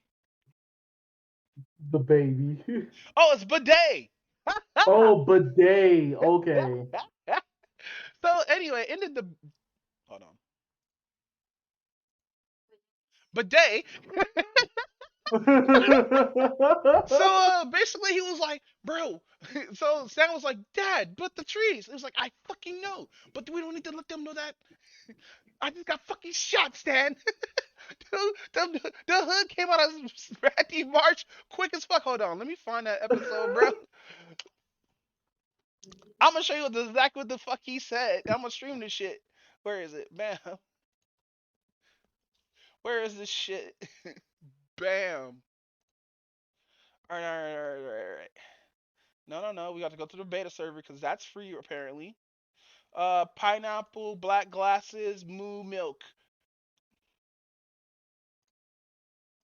Hold on. This dude was like, motherfucker, I just got shot. Randy Marsh is the most funniest character, bro. And this wasn't even a Carmen episode, bro. Carmen was basically, the Carmen voice actor basically was like, let me just play fucking, what's the name for a bit? Where is it? Where is it? Where You know is what? I it? think like it's weird. You would think that like everybody would have started like converting to this after the whole toilet paper shortage. Yeah. Can you hear it? Tell me you can hear it. Not through on mic though. Mic off.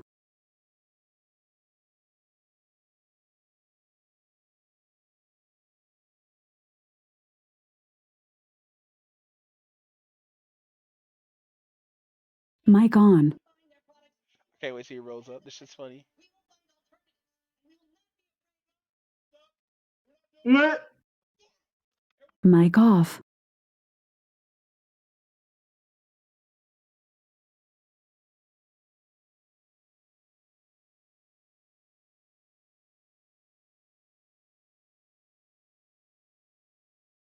Mic on.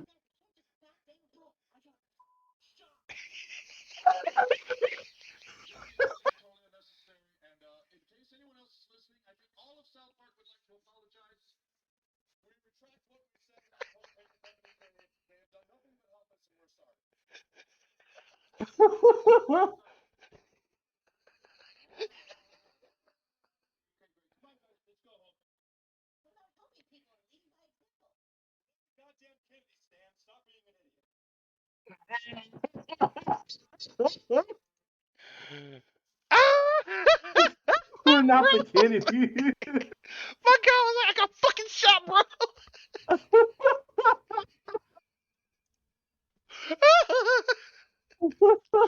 Bro, this episode got fucking real. And you saw how everybody apologize? Bro, I've never seen South Park apologize in my life. They don't apologize for shit. But they They have to apologize to don't. the toilet paper company. Oh fuck, bro. That's wild. Oh fuck. Oh shit. All right, fam. Uh, so do we want to talk about the Hogwarts Legacy shit along with the Pokimane stuff, the Pikamane stuff or I'm about to Pikami? say yeah, it's Pika me. Yeah. So as a fellow VTuber, I have to knows about some of this stuff. So basically, we don't know about what graduation is. It's when a VTuber retires and or gets fired. Yeah. So with the Pika main thing, basically she was gonna. I heard she was gonna retire. a couple of months afterwards, but the Hogwarts Legacy stuff that said she just said fuck it. Is there any more details on that or no? Yeah, there's a little bit more details on it. So basically, she didn't even play the game. She mentioned that she wanted to play the game, Oh, she and that's mentioned. where all she did was mention that she wanted to play the game, and she got nothing but death threats and all this other Yo, stuff I like that hate from the you people. know. Go ahead, cause I'm gonna like echo like a lot of people's shit, but go ahead, King. Yeah, so she basically said that like all she wanted to do was just like play the game and whatnot because it was fun. Before she started getting death threats and started like started threatening the company and all this other stuff like that, They threatened the and she had company. to take. Yeah, they threatened the company and they threatened her, and You know what's then it fucked got up? us. People will What? attack smaller creators and shit like that, but they won't go after fucking the person who made the game or the person who's getting royalties. Bro. But continue. And then like of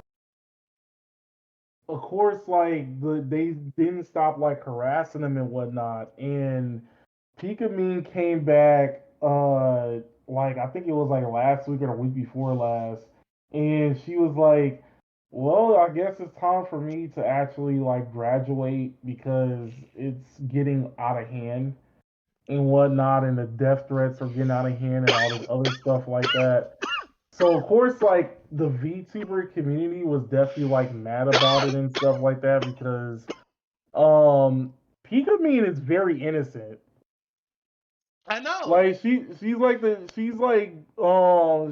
pretty adorable and she does like the most adorable stuff. And for her, out of all people, to actually get death threats because she wanted to play, she didn't even play Hogwarts. She mentioned that she wanted to play it. You know what's fucked? That's so fucked up that people will be so pet. You know what? I think this is what happens when you're terminally online. The mind rot just affects you in certain ways to where you can't fucking think straight. And this is one of those situations. You attack an individual just because they want to play a game. And that's the fucked up part too. They don't go after bigger. They go for the small fry. The people who they got actually bullied off the internet and shit. And this is not like the trans community as a whole that did all this. This was like allies and people who are toxic in the community that did this shit. If you look, normal trans people will go outside and touch grass. They don't really give a fuck about any fucking video game and none of this shit because they understand that it's a video game. Now, people who are currently stuck online and TikTok and shit and Tumblr, fucking would just sit around here on their asses on technology and websites that are made off the labor and backs of other people. So if you really care about human rights, go out into a field and be naked. Matter of fact, no, go out to a desert and be naked, because that's the only way you're gonna be like, proper to people. But until then, shut the fuck up when people just want to play games that people enjoy. Like how I'm gonna echo this too. People who wanted to play Hogwarts Legacy are just fans and people who grew up with the content, not people who hate trans people. That just makes other people who are in this community hate trans people even more now. You're just giving more ammo for the fire. Honestly, you know what, and that's actually true because even I was like, I actually still kind of want to play this game because I grew up with Harry Potter. Like when the first book came out, I was still in elementary school. Dude, has a 36-year-old? I want to actually go into the Harry Potter universe. So I think it's interesting now since it's got its own video game. It already has its own video games or whatnot, but like now it has a video game collection that's all this media that I can absorb now. But now I just don't want to do it now. Not because of like travel or anything like that. It's just because it's like I just feel like there's so many toxic people that are around here that don't allow people to enjoy shit. And I feel like I'm gonna be like one of those people if I talk about it online or some shit like that. I'm gonna get ridiculed for it. And I don't want to be like, enjoying something and then get badmouth for enjoying that thing. That's why I stopped playing Overwatch. Okay, my thing is this. My thing is this. So you mean to tell me that and I bet you these same particular type of people actually likes Disney, and we already knew that Walt Disney was a mad racist. Let's just be real on that. But yet, I don't hear anybody like bashing people for playing Kingdom Hearts. I I don't know, hear right? anybody bashing people for going to see Disney movies. You don't see any people Um, bashing Universal Studios for having that big ass theme park. you don't see anybody bashing anybody for like an H.P. Lovecraft stuff, and that dude was a major racist. Hell yeah, bro. he had every single chance to say hard R in his books, and I think one of his books he did that, right? Like he used it wasn't a character, but it. I'll look this up. I'll look it up. I No, don't want to that, like no, say it something actually, outside of my ads no, without looking it that up no, it first. actually was a character. His name is like Niggurath or something like that. That's what I was thinking of. Yeah, Black Abomination. Yeah. Because I was like, it can't be nigger rap. It has to be like something else, right? Because he did use the word, but I didn't know how he used it. But yeah, yeah. Also, fucking social media, bro. You're on a website, quote unquote, ran by quote unquote racist transfer from South Africa, But I don't whose see anybody father, trying to take that down. whose father, fucking built a whole emerald empire from the blood of black people or Africans. So don't sit here and tell me this game is taking trans lives away because it's not. Because really, nobody gives a fuck about no video game except for the fans. Think about this too. One of the they this isn't like the first time they ran like a VTuber off. Oh They actually did yeah, it. go ahead. They actually did it to like another VTuber. I can't remember what her name was, but that VTuber is actually trans. Oh shit. They actually played the game and they still got like hate for it from the trans Oh community. shit. They be So doing it you to their basically attacking your own own people. people. Yeah, Wow. exactly. Trans on trans violence. Let's go. I'm gonna be in a debate. Can we talk about trans on trans violence? Exactly. Damn. But no, two other VTubers got attacked as well by the community. One who just mentioned they were just gonna play it got attacked before she was playing it. I know I talked about this before, but her avatar looked kind of fucked up because like you know how avatars look all busty and happy and shit, especially supposed to look all happy and cute. They don't have a fucking button for sadness. Yeah. My guy, when she was fucking crying, it looks like her avatar was laughing. Like she sounded like Ruby Rose when she laughed, but I really see she was crying and upset. Yeah, that's how the like the VTuber thing tracks it because normally they don't think about like oh if they're actually crying and like the model will Well, no, start crying too. you have to do blend shakes and shit like that, and you have to like set up the avatar to where you're sad and stuff like that. It's a very long process, but you could do it. But usually people don't do it because Oh why would you be sad on stream unless you're doing a bit? yeah, exactly. But no, basically she was attacked. Another VTuber was attacked. Their boyfriend ended up hopping in and playing for her. Let's see. There was another. I'm gonna say person of color because I don't know what nationality they are. But yeah, man, people being attacked on the internet just over some fucking pixels, my guy. But I bet you somebody would come at me talking about what about Resident Evil 5? Like fuck. Oh my god, I remember when everybody was calling that racist. Bro, it's a fucking video game, bro. They went to Mexico. They went to fucking Spain. They went all over America twice. Did the fucking China? They went to a made up fucking island. Which if you think about it, the one that went into China was like ahead of his time. Hell yeah. Resident Evil 6 was the hell of its time. By the way, that wasn't one in China, by the way. Resident Evil 6. Yeah, okay, The yeah. So most yeah, they went shittiest Resident Evil unless you play it with somebody else. Because if you play by yourself, the AI shitty, everything is shitty. Like Nah, it was no everything that wasn't Leon's story was shitty. you're right. You're fucking right. I am sorry. Because that whole beginning scene felt like I was playing Outbreak again. Yeah, you're right. You're right. where you have to protect the people from the monsters coming outside. You have to board everything up and shit. I thought that was Ah. pretty cool. But now 4 remix coming out. I can't wait till 5 remake come out where we get HD black people getting kicked in the face.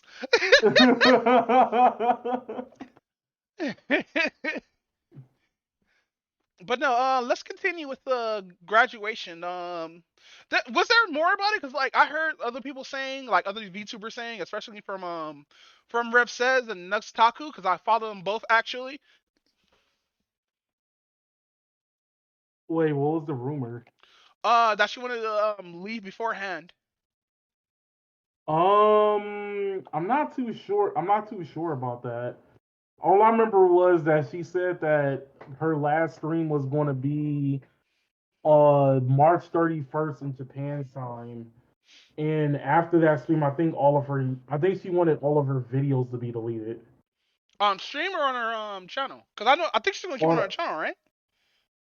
No, I think she's deleting the channel after that. Oh shit. Hey, I have a question. When a VTuber graduates, can they use like they can't use their likeness, but can they still be VTuber? Yeah, that's what happened with the Coco. That's what happened with the VTuber Coco. Mm-hmm. She graduated from Hololive and then she made her own like she now has like her own like VTuber model and stuff like that. Okay, that's So she's cool. like a completely different character. Cause The like I model heard, looks 10 times better too. yeah, cause I heard I think, cause I'm following Emu Mouse too, by the way. I think that's what's the chick who was crying on stream, Emu Mouse, but I'm not sure. But yeah, fucking all this over a fucking video game, man. It's annoying, especially being a low rank VTuber. Seeing like other VTubers being like ostracized just for like wanting to play a game. Shit's so fucking stupid. Yeah, man, I wish somebody come at me like that. I'll just laugh in their face. And so you get my account fucking reported, mass reported. Oh my god. Cause that's what happened to a couple of VTubers actually. They get their shit mass reported and shit. And they can't do anything about it because and then they have to make new avatars and start all over again. I think this whole thing is just fucking retarded in general. Yeah, man, nobody shouldn't be graduated because they were bullied off a fucking platform.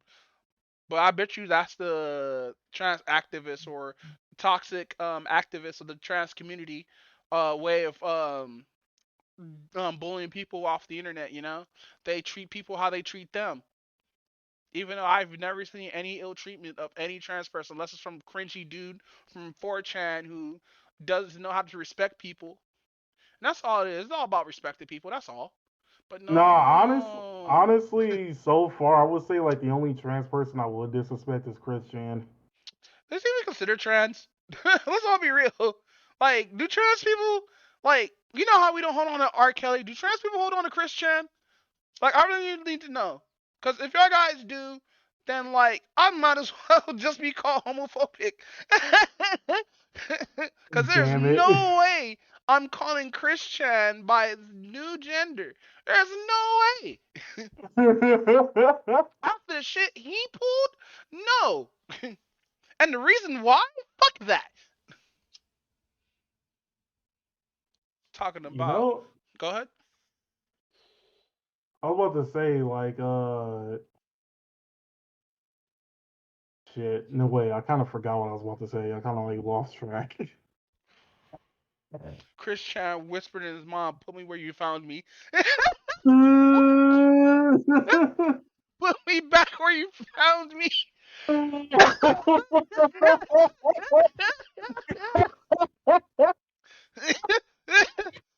No.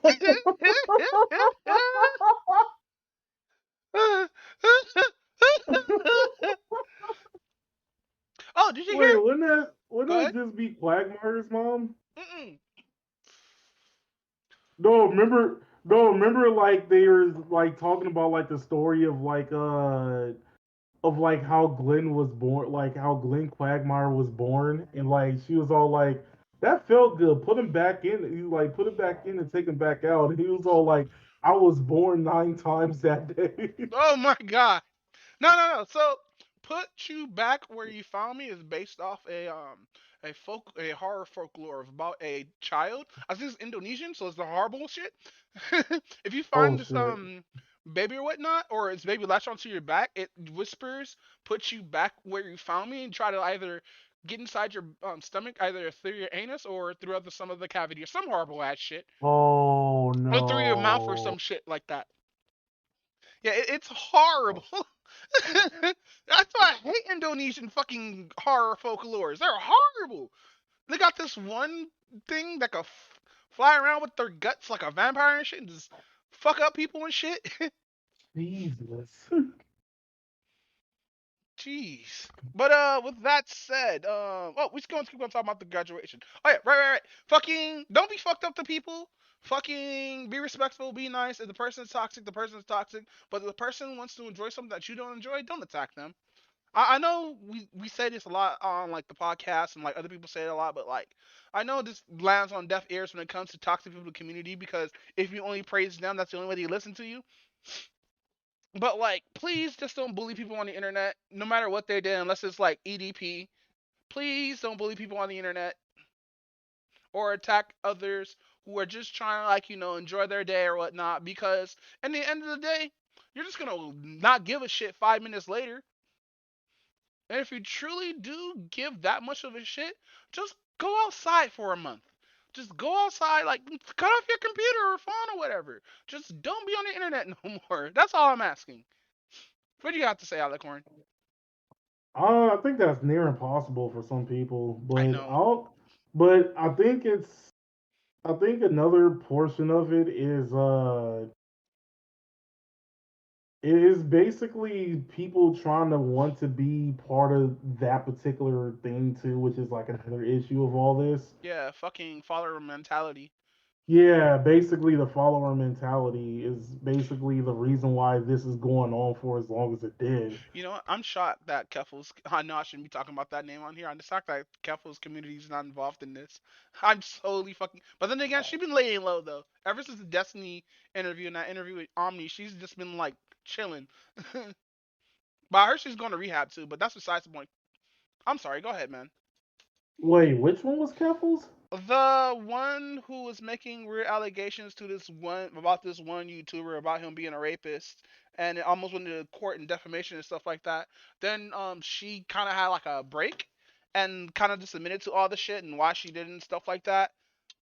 Remember the episode I talked about like a couple months ago, the Clout Demon episode featuring when we're talking about Oh, Keffels and shit, that chick, and I that was chick. like looking up Yeah. kiwi farms and shit, but it changed into Keffels. Yeah, okay, now I remember it. Okay. But yeah.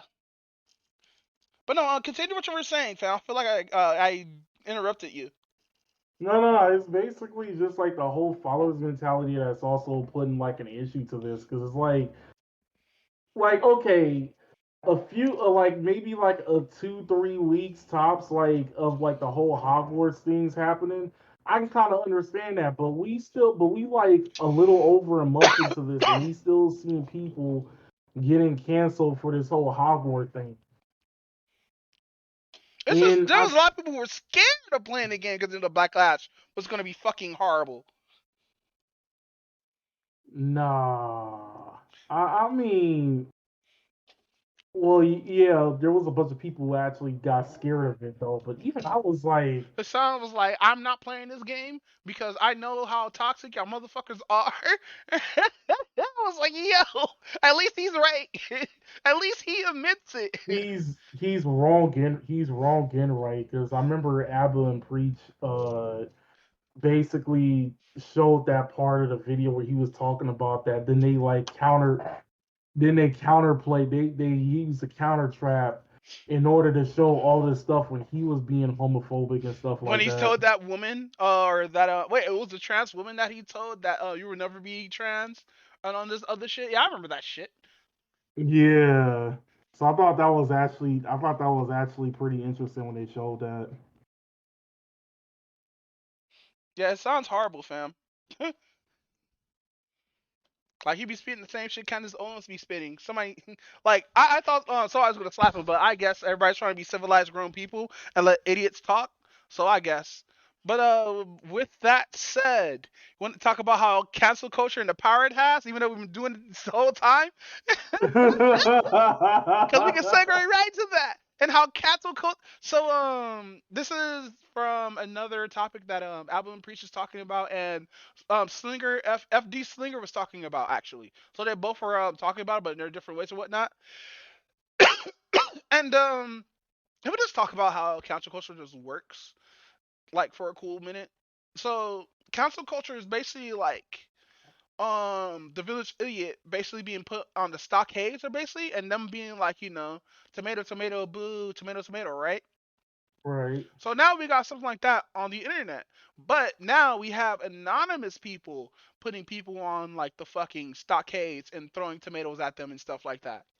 Now, sometimes cancel culture works, but sometimes cancel culture backfires, and the only people that gets hurt is the people who are being canceled, or quote unquote being canceled. But being canceled on the internet holds no weight because the internet's not a real place. Like, it's not like you can go to their house and just rip out their fucking modem or whatnot. That's not how this works. People are just gonna just block you and or make new accounts. Like example, EDP445. That gross ass nigga is still somehow on the internet.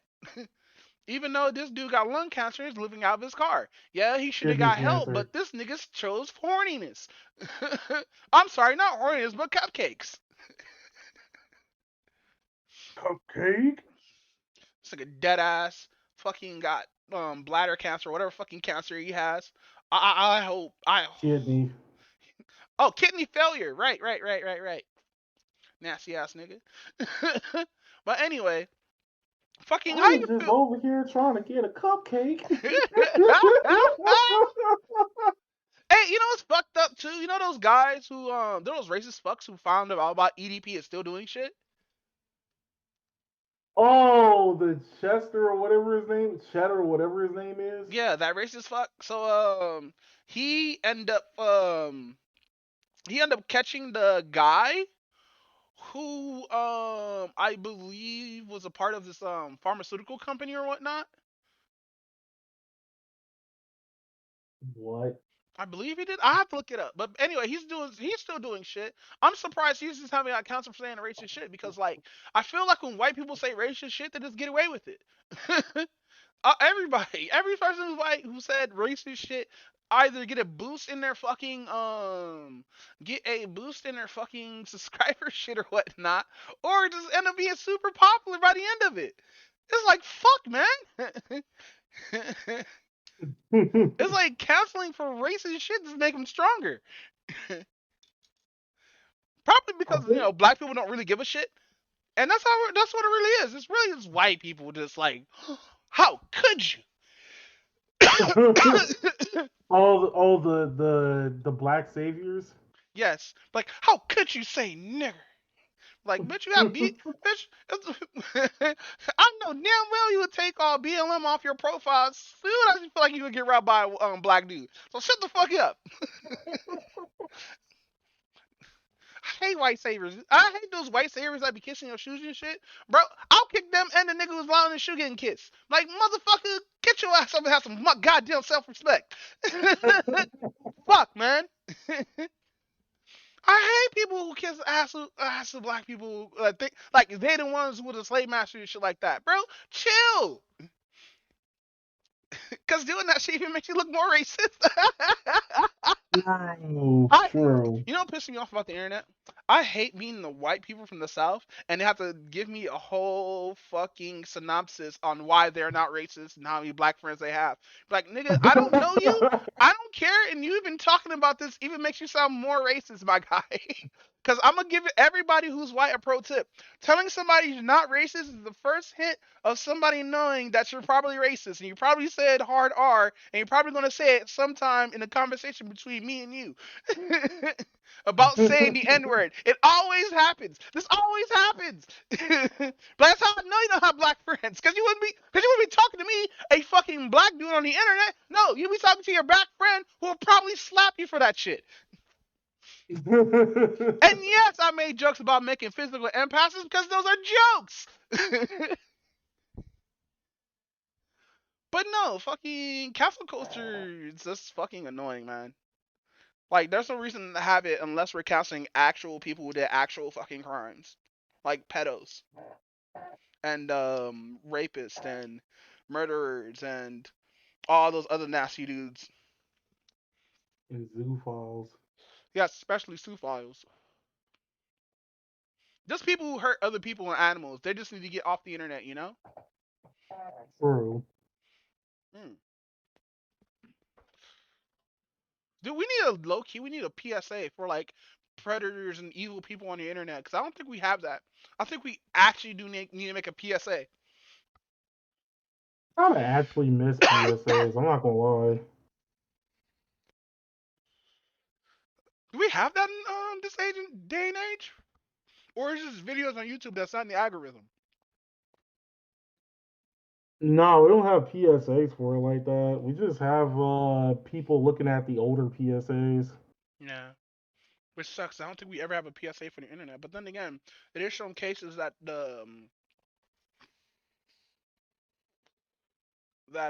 most crimes happen offline anyway. It's just most grooming happens online, which is another thing, bro. Like, did you know? I've seen this shit this morning actually. My friend, who's in England, she sent me a video of Albert Breach. Before I even watched it, I was like, "Damn, she's quick." Cause like I woke up and I'm sitting here playing Project Zomboid. I get a blue. I'm like, "What the fuck? Oh, what? Take when 5 hours ago?" Because usually they post their shit around like 8 something or whatnot, right? But that's besides the point. Right.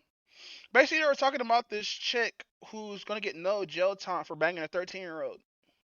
Oh, yeah, I was gonna talk about that later on too. But yeah, I know exactly what you're talking about.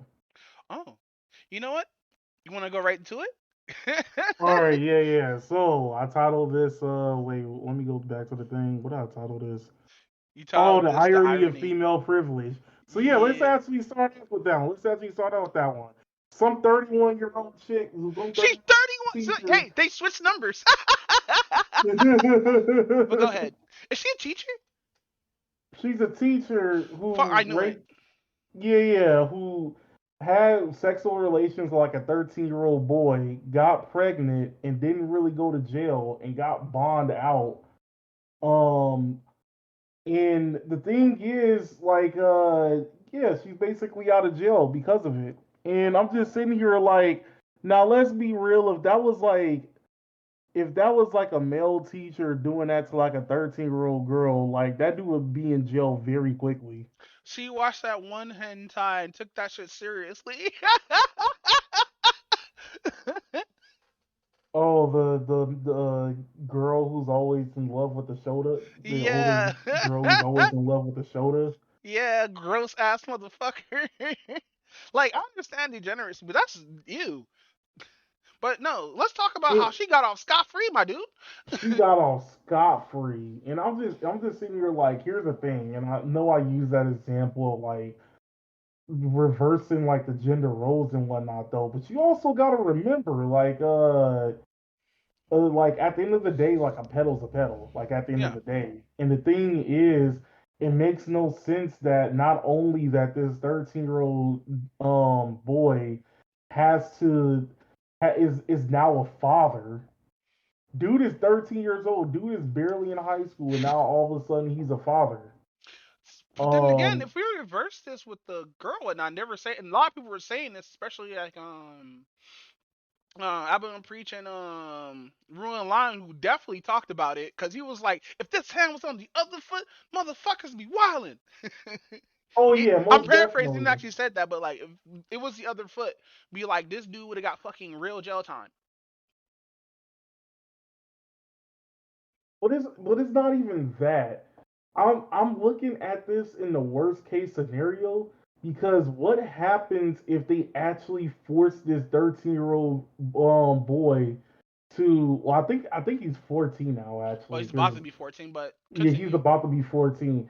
What if he turns 18 and he has to start paying for child support? No, you know what's gonna happen? They're probably gonna put. Ah, shit. You know what's gonna be fucked up? The baby that she's gonna have is gonna be put in the system. But the thing is, she can take care of. She can raise that child.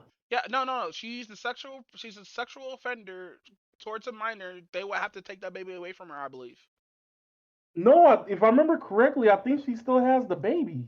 No, I thought wait, when did this case actually happen? Like, did it happen like a year ago or something? Uh, the case started last year. Last year, okay. So she has the baby. What? That's wild. Yeah, man, this system is fucked up, bro. Like dead ass. The system does not benefit men, but why should it benefit men? Because like men are the most violent people, most deprived people on earth. But then again, we get women talking about, oh, he wasn't raped, he might as well felt good or some shit like that. He got hard, so it wasn't rape. Like, bro, kid's 13, bro. He's just hit puberty. Of course, he's gonna be hard. But All of us as 13-year-olds had a boner. I So, mean, but my thing is this, like, every single, if I remember correctly, every single state has like a different term of what's considered rape because some places they don't think that a man can ever be raped because the rape only happens when penetration happens. And because girls can't technically penetrate, um they basically could rape a dude and get away with it because in the law's eyes it's not considered rape. that's yikes. And that's only in some states, right? That's only in some. I don't remember exactly what state it is. That's horrible, dude. Women can just get away with this. That's fucked up. And she's not gonna serve no jail time. She's gonna have to serve jail time. There's no way. But yeah, let's keep talking about this, bro. It's like a double standard with this is kind of weird because like we always get the female teacher. Like we had another case like this where even though they were in their teens, they were 16 of age, marrying a 28-year-old, and because she got pregnant, and after she went to jail for about what 3 years. No, it was 5 years. It was 5 years after she went to jail. 5 years, she ends up marrying home dude after he became 21. That's so So fucking once she weird. got out, they got married. Ugh. And then we have another lady at the Smash community who fucked a 10-year-old.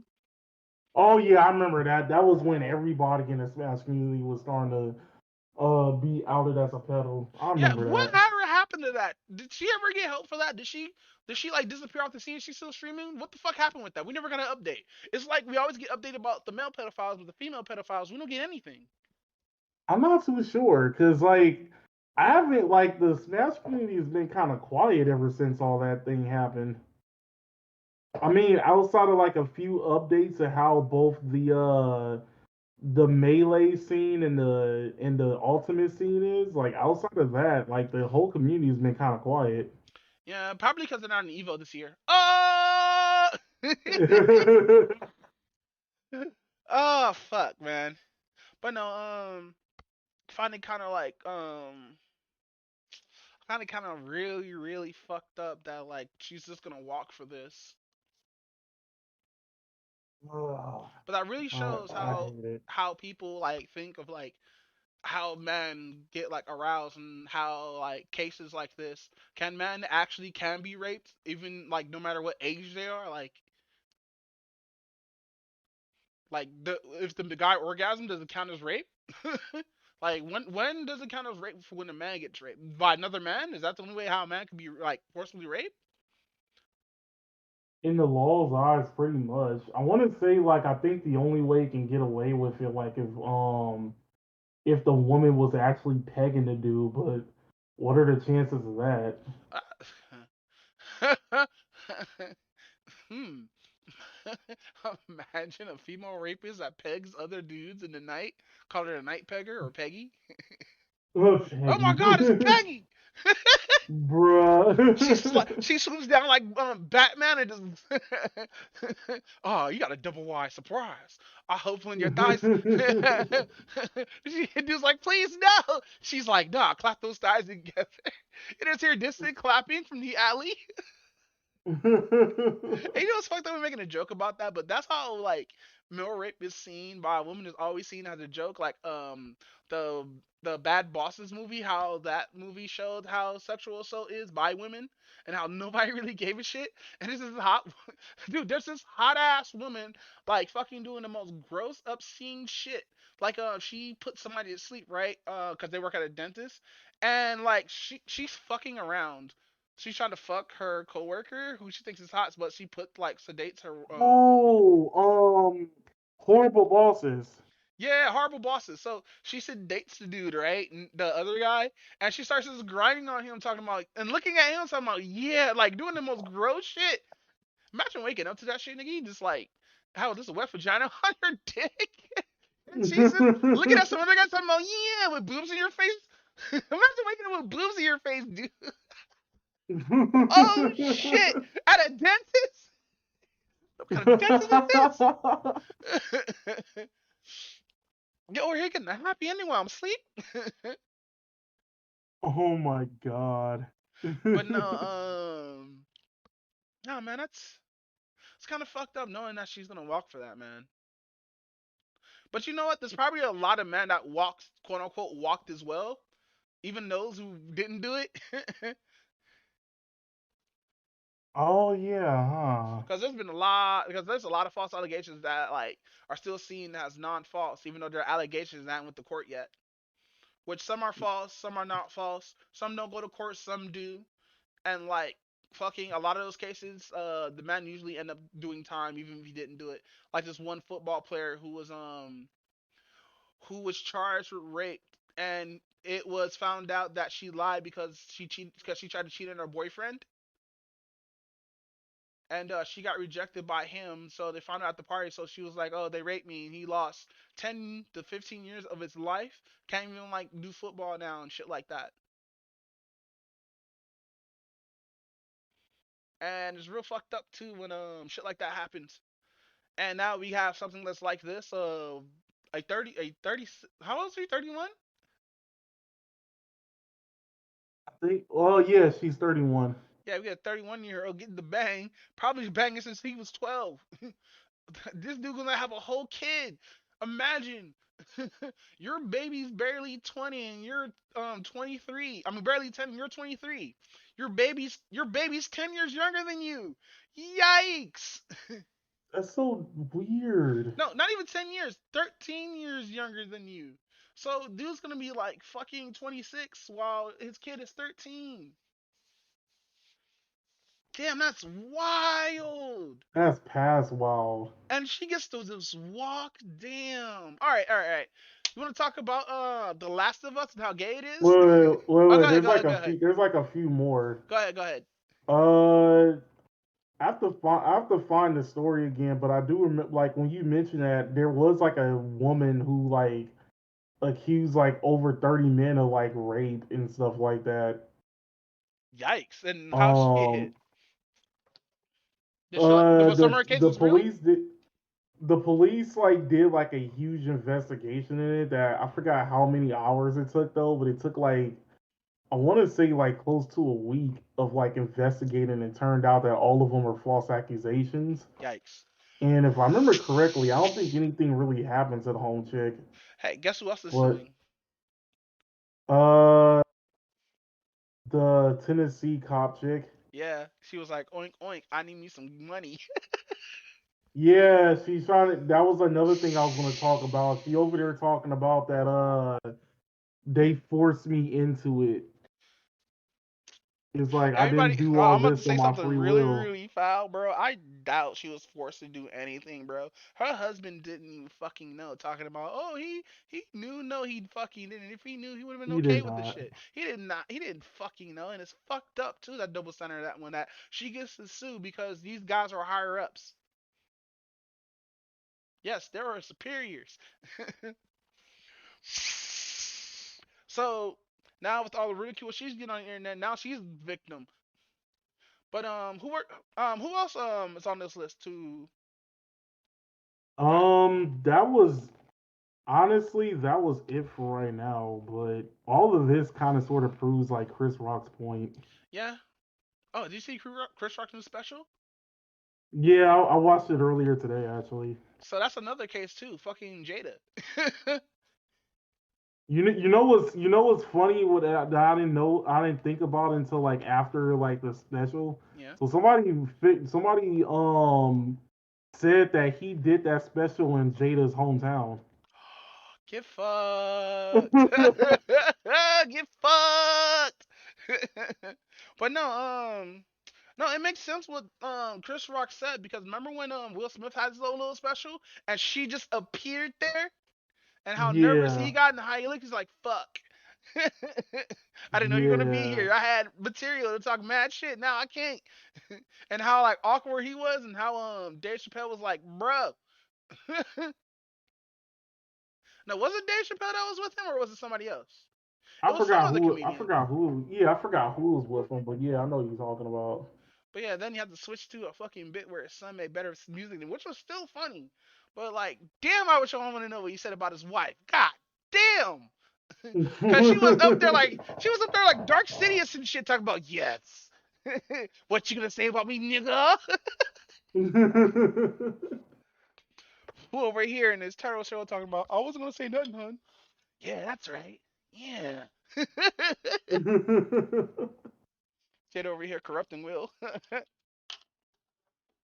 But no, fucking it's a sad. That was some sad information that I found out from Peach and Abba when my friend said that to me and shit like that. What? How cause she sent it to me and I was like, what the fuck is this? And I was like, oh shit, this is real. Yeah, man, that's fucked up, man. That kid's life is gone, bro. He can't do shit at 22. You know how much fucking I did at 22 with a condom? Damn it! Bro, I got so much protected pussy. Damn it! All because I was goofy. All because that was goofy.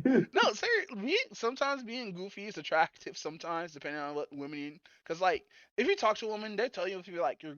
If they laugh just by you like doing this random goofy shit, then you know that they like goofiness. But if they really like you, they jump in with the goofiness. I believe that.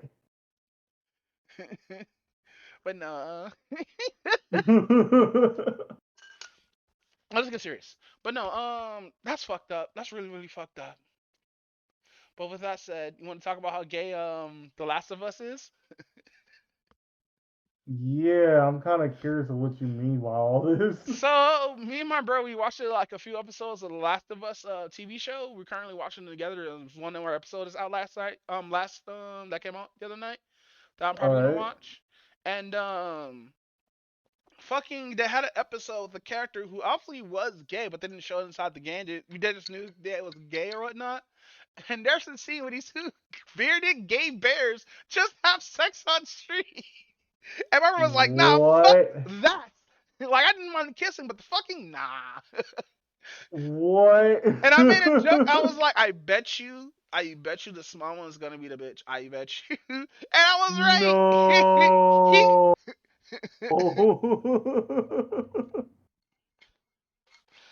but no, it was actually a good episode, but like, we have to skip past the gay stuff because, niggas don't like gay shit. But like niggas will not sit through and watch two bearded men, just the guy from the office and some other dude, just fuck. The guy from the office and some I other mean, not from dude. the office, from Community. Oh, yeah, You know okay, I know. exactly who I'm talking about. Oh my god. But it's just that guy from Community. Oh, that one meme with that dude throws the printer in the trash can. Yeah. Oh, I Uh, didn't know he was on that show. Basically, he's a friend of Joe's and all that good stuff. Him and another character who died in a couple of episodes beforehand. Um, met them or whatnot. It's funny too because like how he found because he dude's already gay and dude plays piano and there was a scene where where home dude's playing piano, right, the other gay dude, and dude's like, hey, don't play that song, and dude's like so he finishes the song, right, and Right. dude rolls up and is like, who was she, and he's like, it wasn't a she, and he was like, I know, and then they kiss. What? Yeah, I don't know, dude been there for a couple years. I bet he just wanted some ass. They, bro, imagine the luck to find another gay dude who fell into your trap. Hey yo. No, dead ass. He had traps all around that for the cordyceps, right? But this idiot just fell into a hole. How you know this hole wasn't filled with spikes?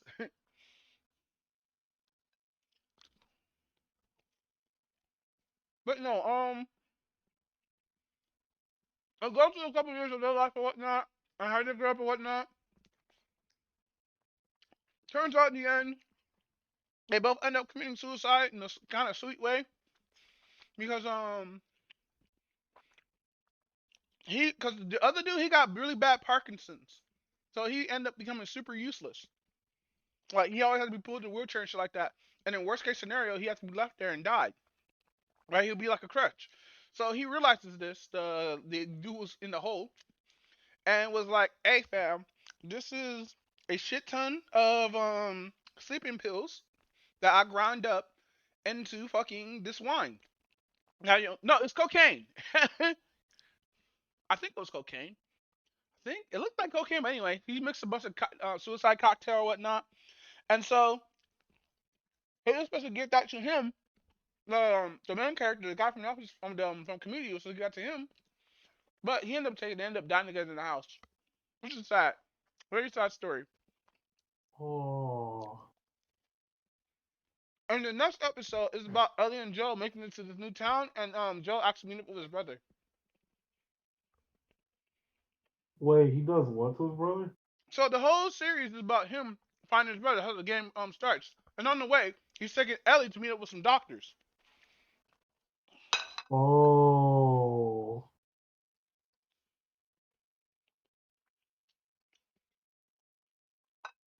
So it's basically Wolf and Young Cub. Remember that series, right? The Japanese series. That sounds familiar. It's basically about a samurai who has a kid following them, or was taking care of a kid. Oh, I never watched it, but I know what you're talking about. Yeah, basically it's like a long folk story about a traveling samurai who gets followed by an orphan kid. Same with The Last of Us, same with all the other ones that have this kind of style or whatnot, where it's like some adult being followed by a kid that did the same shit in Claymore. Yeah, that badass. But yeah, I'm actually enjoying the series. Everybody's saying it that like a lot of these scenes look just like the fucking video game. They don't know how to do these sets, even though like some of that shit's green screen, obviously. But like, yeah, a lot of good like sets, man. Like this, like they Netflix. Wait, who makes this? HBO. HBO Yeah, put in money HBO. making this. The money was used to make this series, and you could see the money being made because it's a lot of money. HBO gave these Money. guys a blank check, and the actress that plays Ellie is great. Cause basic, Ellie's the is the little girl, right? yeah. By the If way, I remember, because go ahead. like a vast majority of those actors and actresses are from Game of Thrones. Yeah, actually. But man, I got kind of cause I saw the last episode. I saw a little clip of the last episode. I kind of spoiled a little bit, but the voice actor for Joel for the game actually plays it in the last episode as a random goon. Really? Yeah, but yeah, The Last of Us actually I'm enjoying The Last of Us. I will rewatch some episodes. So I did miss episode 2, but probably in this new episode, they're probably gonna show how like the last part of the game or whatnot. Well, I didn't try to watch it because like I never played the game before. The game's good. Like you can actually watch the game be played by somebody and still enjoy it. It's that good. Oh, okay. Yeah, cause how the game is structured like a TV show. I'm kind of curious to see like how the story in the game goes because like I remember when the second one came out and everybody was mad pissed about it. Really? So I was all like, if the second Mic off. one, I mean, if the first one was so good that everybody was like mad pissed about how the second one turned out, and I'm kind of curious as to how the first one Mic was. on. The first one ends on Joel saving Ellie, but I won't tell you how because you have to play the game. Because like, it's gonna be in the show probably, but probably not. Probably not in season 2. But basically, um, at the end of the game, Ellie almost gets killed, and Joel has to make a choice. And two, the reason a lot of people mad because of the character, everybody who loved and grew up with, just gets murdered unceremoniously. And we all know that Joel gets murdered unceremoniously. But that's how hardcore this universe is. They even do the same shit. Like in the show, people get just killed unceremoniously. Oh my god. So I'm expecting to see like random ass deaths then. Not even random ass deaths. Wilhelm scream deaths, bro. Yes, Wilhelm's in this.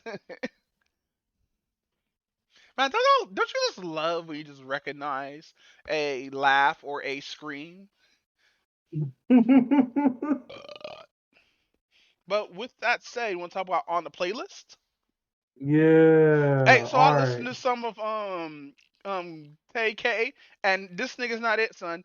I don't give a fuck if you did songs with Wait, Sizzler and why Savage. didn't you just listen to the whole album? The whole album is literally 15 minutes. I did listen to the whole album. I sat here playing Project Zomboid and sat there and listened to him. I don't care if 21's on the track. I don't like the trap music. I understand he's young at 16, but this ain't it for me, G. What makes it not it though? The trap! Bro, I'm sorry, whoever makes your beats, you could probably get better bars from 21 Savage, better beats. But whoever does your beat game, all of them sound the same. And I noticed you picked this dude just because he had a similar video game track. I know you did, god damn it. But no, how you enjoy the album? I mean, I kind of enjoyed it. Oh, it's 16 minutes. But still, it's still kind of a that's the album was kind of It's short literally though. like 10 or 8 songs. I think it's 10 is the bonus tracks. Yeah, 9 and 10 is the bonus tracks because Ah, they're like 9 and 10 are only remixes. I should listen to those remixes before I start talking more shit.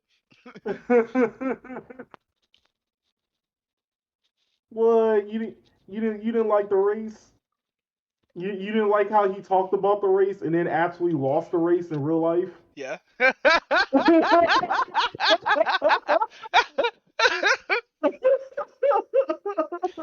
I thought that was pretty funny, you know. I would do that in the album and be like, yeah, that nigga punched me out, but I punched him again. Even though I was out on the ground on TMZ. He's Just laid like the fuck out, snoring, pissing on myself.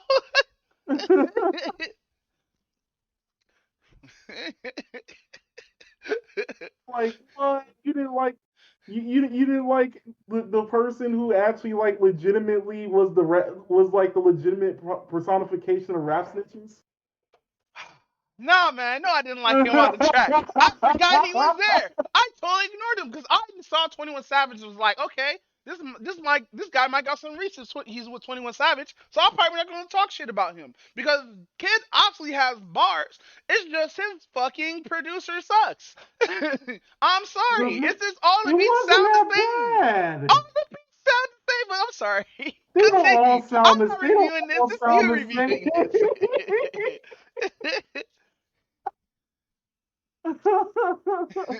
same.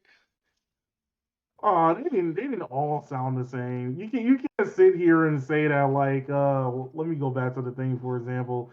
Like you can't say like Murder She Wrote sounds like God of Blast because God of Blast actually had a good beat to it. I don't know. It just sounds like the whoever produced this shit used the same kind of snips and snares and stuff. I don't know. It just sounds But they weird. use the exact same beats that BFB the Pac-Man uses. BFB the Pac-Man is the king, and he probably made up those beats. Okay, now You you're can't just get out of playing that screw company. favorites. You're just playing favorites at this point. Nah, I'm fucking around, bro.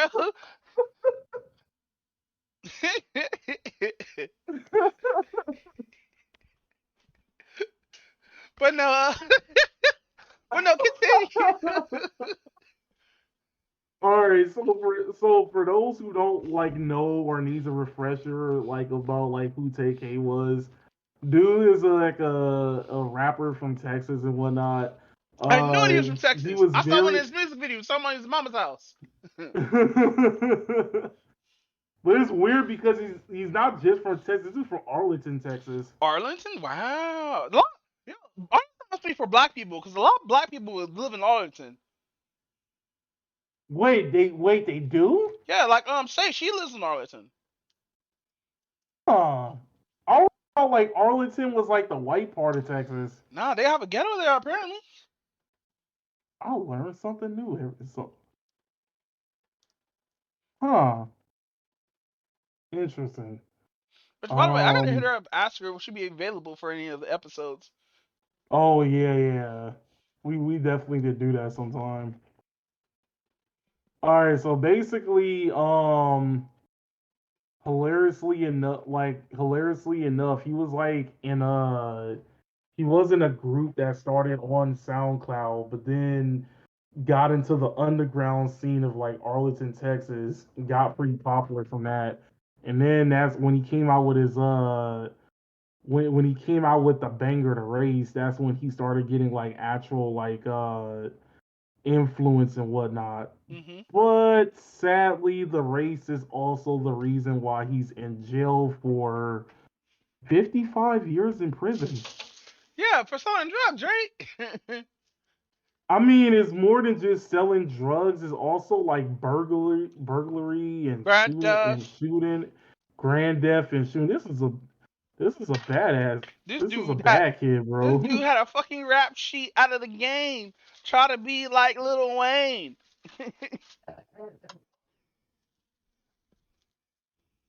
It's all like this dude. If I remember, yeah, actually, it was the race that actually got used in the court case. It was Damn. legitimately. It was That legitimately the sucks too song. because like hearing his lyrics is why I didn't like trap because hearing his lyrics sound like he actually like did this or not like that one other rapper who snitched on himself and got a bunch of years. What's up with rap snitches telling on their business, being their own star witness? Dude be like, It's the yeah, I'm the prophecy that perpetrator. MF Doom permitted. But no, I thought that shit is weird, bro. I thought we learned from this from the '90s. Nah. Didn't people learn from Snoop Dogg? Then people learn from Boondocks. What you mean? What you mean? Didn't people learn from Tupac? No, Snoop Dogg actually got away with it. No, I don't think you gotta go. I don't think he did it. I don't think he did it either though, but he still got away with it, which I find it hilarious when somebody had that picture of like him in on that cooking show with like Martha Stewart, and they're all like, "Oh yeah, just to remind you, only one of these people went to jail." And it's worth the story. Be like, wait, what do you mean Martha Stewart? What there's a number next to her? There was tattoos. Wasn't he one that's like 187 on the cop? Nah, apparently Martha Stewart did fraud. Like what? Good old Martha Stewart, the cooking book lady. So you're telling me Martha Stewart actually did real time?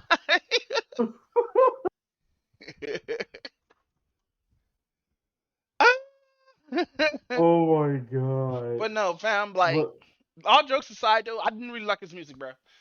I'm okay, serious. Cause like, kind of I'm understand honestly that. sick of hearing about hood shit, bro. That's not our culture, bro. We should be better than that, bro. You know what? It's like what's like the easiest way to say this? Because I want to say in technicality, at the time when when like he came out with like this song and like that album in general, I think it was kind of sort of like a slight refresher a little bit, not too much. Because like when you think about like how rap music went from like gangster rap all the like it went from dances all the way to gangster rap, and then it went like back We to never like let dances. gangster rap. We never left gangster I rap. mean, but the thing is, like, throughout the 2010s, we hardly see any gangster rap. Like the only the You main mean gangster drill? rapper, we drill didn't start until like literally 2018, 2019. Like it started getting popular Mm. to 2018, 2019. Because But like Chicago the drill early is lit, half, bro. because like the early half of like the 2010s, the only gangster rapper that was like legit at the time was like Chief Keef, Yeah. and then like maybe Bobby Smurder, but that's like the only two with gangster rap. Everything else was like legitimately like mumble rap and just like some type of dance put onto it. It was all like this was I'm still just, at like when he came out with this was still at a time where like a mass majority of like the music was still like in the mumble rap phases. what's hilarious, man? Like, fucking, I was talking to my bro about this, and he said nobody listens to boom bap and shit like that. I was like, what the fuck do you mean? And he was like, nobody listens to that shit. I'm like, what do you mean? You mean you don't listen to that shit? It's not just popping right now. People want, like, not boom bap shit. So like, people want negative shit. This is what I'm thinking in my head. So people want negative shit pushed out there. Them just like, disrespect bitches and shit like that and all that good stuff. And fucking and that's okay, bro. Like, we should evolve. We should do better and not do hood shit anymore. We don't need to do hood shit. Like, we got I people who like Decidion who just make fucking yo, a black kid died because they were doing a prank on YouTube for YouTube.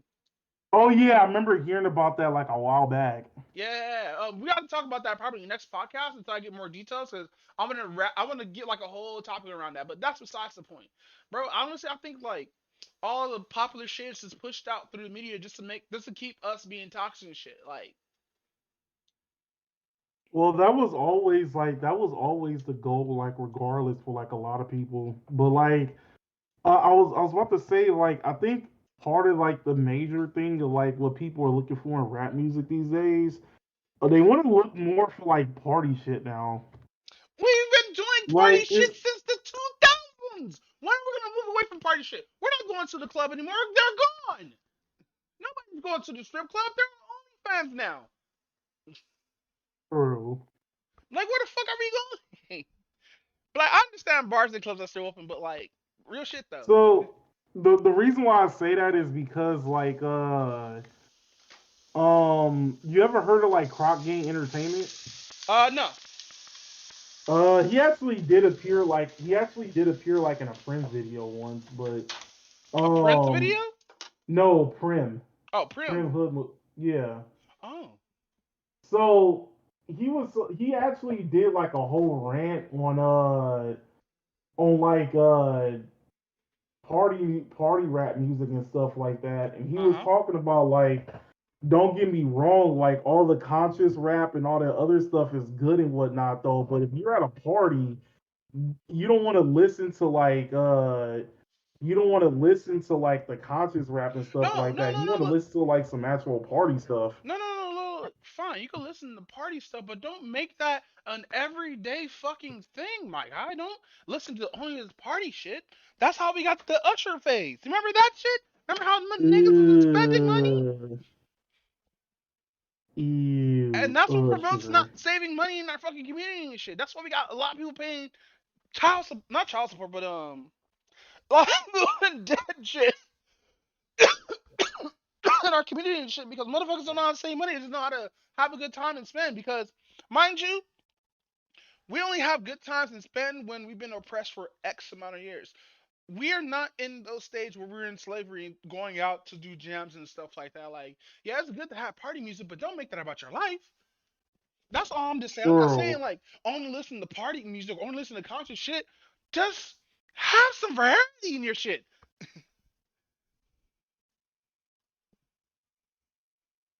And I bet you everybody's gonna say, "Oh, don't you only listen to MF Doom?" No, my list is huge, my guy. When I release my playlist, y'all will know what I really listen to. Cause I got some shit on there, my guy.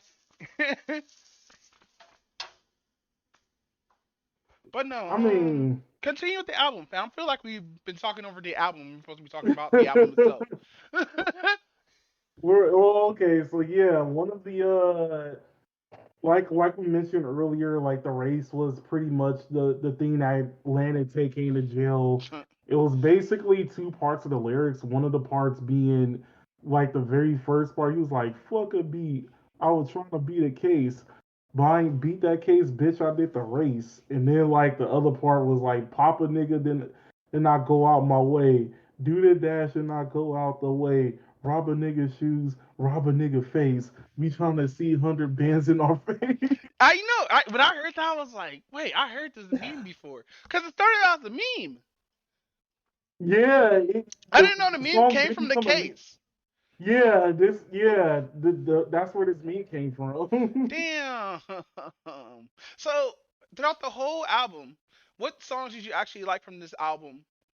Race, uh, Lemonade, Gotta Blast, and Mega Man. That was like my main ones though, right I there. knew Mega Man was one of them. That was one of my favorite ones. What Yeah, Mega theme was they Man went playing? What hard. boss theme they were playing, or a sample? I never thought about like looking up like the samples and all that to see if like he actually did any samples. Mm. Oh, damn, there we go. Mega Man sample.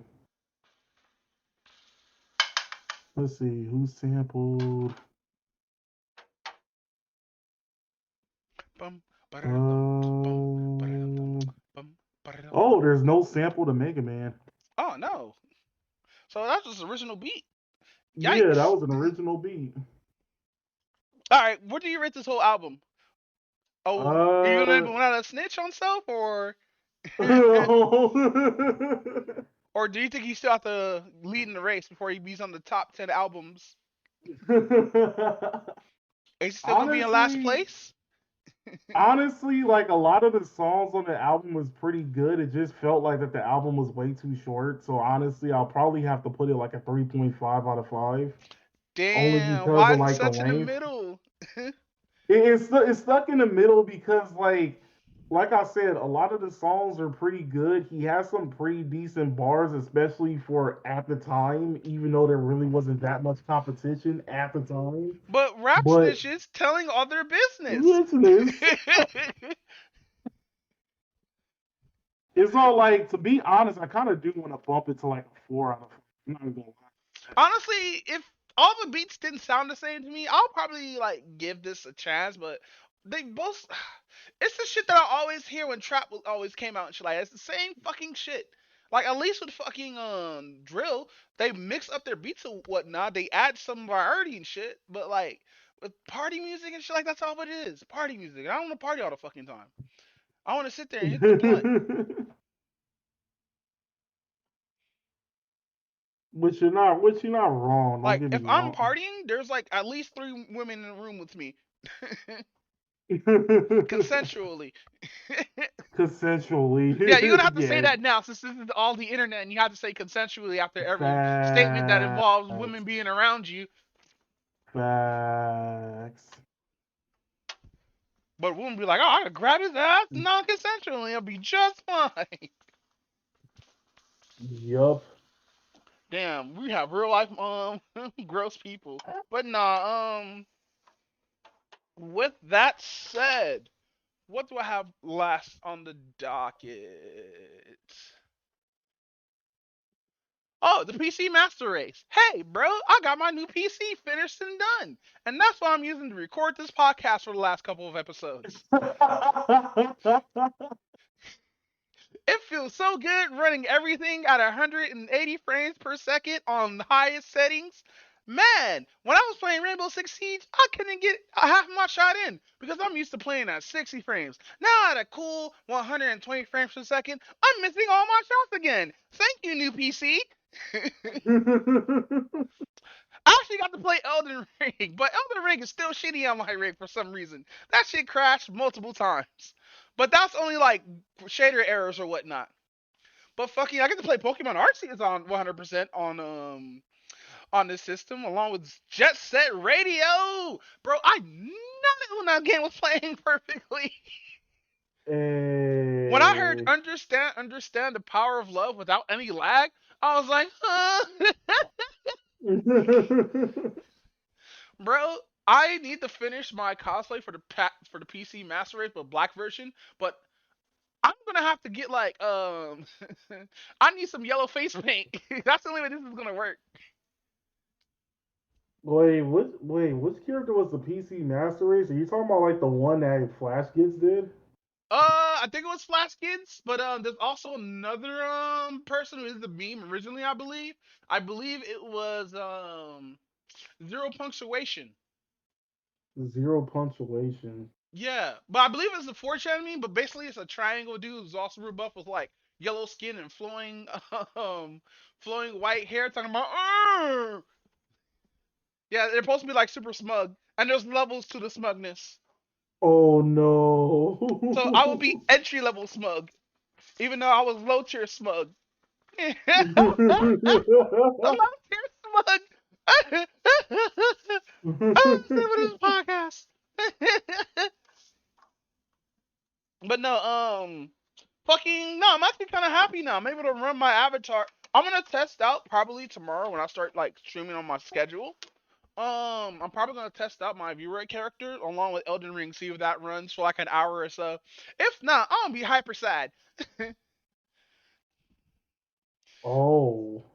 Yeah, cause the whole reason why I was playing Project Zomboid was to test out mods anyway, and the game's working fine without any hiccups, except for when I kill a zombie because random loot has to generate from that zombie every time you kill one, and it's usually items from mods that drop sometimes or whatnot. Like I got a Lady Destiny outfit in my game, and I just found Lady Destiny and she was coming at me with that thickness, bro. I got kind of horny. But what else? I'm able to play a lot of games that I have now at like a really high frame rate. And with my OPC, what I'm gonna do is I'm gonna give my OPC to my bro. But I'm gonna have to fix that for him and everything because I'm giving him my 500 hard drive and I have a lot of porn on that hard drive. Bruh. What?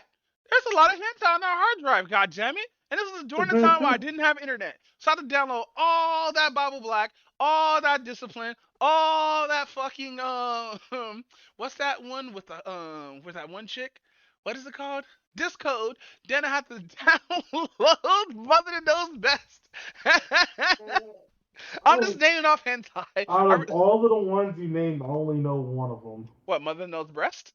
No, the Mother Knows Breast. What the fuck? Yeah, basically No, this. the Bible Black one. So Mother Knows Breast is basically about this MILF mom who's single and ends up falling in love with the daughter's boyfriend. And it's this whole scene in English. I gotta send this shit to you because it's funny as fuck. Where both the girlfriend and the mother both the daughter and mother are arguing, and she's like, the only reason why my boyfriend likes you because you're milky, dirty pillows that seduce him, you bitch. And I was like, Bruh. and this is the English dub. So you know the English dub go hard. But no, yeah, man, I'm actually super happy that I built this PC from scratch, and it fucking works. But now my That's good issue to is, hear. huh? I said that's good to hear. Yeah, no, I'm actually pretty happy. But now my issue is, what do I do now? Cause like now since I got the upgrade, bro, I'm, dude, I rendered a fucking clip. That shit was done in seconds. seconds, not minutes, seconds. Bro, I watched that progress bar load up and I came, bro. It was so it was so much, bro. I had to change shirts. Bro, I'm so happy that I got this upgrade. It took me like what, 4 months? Dude, longest 4 fucking months of my fucking life. I was hoping to God this shit worked. When I only got like 2 blue screens so far, and that's due to like memory management and like not having the correct drivers. Because when I first installed, I had an old version of Windows, and it wouldn't install anything past a certain point.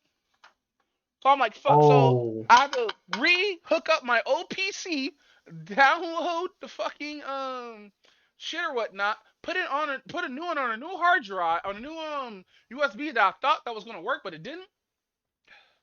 Then reinstall Windows that way and it worked. I did get 2 blue screens, one for memory management, but all I had to do was take out and put back in my my fucking RAM, and the other one was just some random memory management. Or all I did was have to update a couple of drivers or whatnot, which I'm still gonna end up doing because it's still a lot of shit I had to update. But now I have to redo a lot of video games, like especially emulators. Like especially when emulators that install into your shit, like Yuzu and shit. yeah. So yeah, I have to redo all that shit, which was annoying because I forgot how to do it at first. But Unity is going to be the hardest one because I have to grab all those assets again. That sounds about right. Yeah, I honestly do want to learn Unity. I want to make a fighting game based off cards. Like you build your character. I know it's gonna get stolen, but how you build your character is you have um 6 normal attack cards that can combo into each other. Then you have 3 special moves, which is like Hadouken, spin kick, and whatever other special move, and then 2 cards for specials or EX moves or whatever. So that was the plan. But I can't execute that without building a new PC. So now that I built a new PC and have enough RAM and processing power to do this shit, I may be able to make this shitty ass card game. Oh, nice. But like honestly, I have to like it's gonna take me a while since I procrastinate a lot because I think I have low key ADHD, low key. But nah, yeah, man. With that said, I think that's it. But no, you wanna talk about some shit, bro? Talk about some shit. Yeah, fucking Budokai Tenkaichi. Oh, Yeah, I was yeah. like that too. I was like, Budokai, they're making a new Budokai. Oh, it's Tenkaichi. Fuck. Yeah, when I was like, I was cool with the Budokai part, not the Tenkai. I hated Tenkaichi. Yeah, I never understood the behind the camera shit, bro. This should have kept like normal Budokai with actual voice actors. Like It they have the wasn't money. even that. It wasn't even that. It was the fact that they put all these characters in the game and everybody plays the same. Oh yeah, everybody has like that. They have this little issue too with with the normal Budokai series. Like everybody had like 6 fight styles, and like throughout the games, it was only those 6 fight styles. I mean, but you could kind of get creative with it though. Yeah, especially like naming different moves and shit. Remember when Raditz had like shit based off like fucking ice cream and fucking weekdays? Double Sunday. Saturday and Sunday.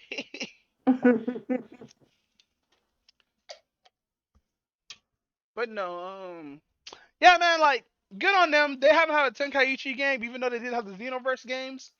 I don't know why they're going back to Tenkaichi. It's gonna be Xenoverse all over again. I bet Pretty you much. DBC fans in the chat like, no, you're just a hater. Look, I'm not a hater. I just don't like how the game plays. I know it's supposed to like invoke the old Nintendo games, and I understand that. And I respect the game for that. I just don't like the fucking camera angles. Now, if it was like the same camera angles as the normal Budokai, maybe I wouldn't be talking that much shit. But since they're not, and since only players can be small ass specks on the screen, I'm I'm always gonna be atrocious. Oh yeah, it is. Especially if And there's no rollback netcode. oh my god. Oh my god, if there's no rollback, nobody's gonna play this game.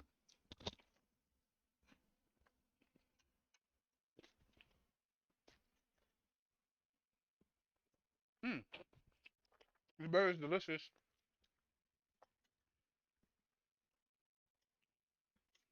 But no, yeah, man, fucking, yeah, I didn't know they were gonna drop that. That was wild. Also, we're getting another Mortal Kombat 12, and another game supposed to come out that just dropped.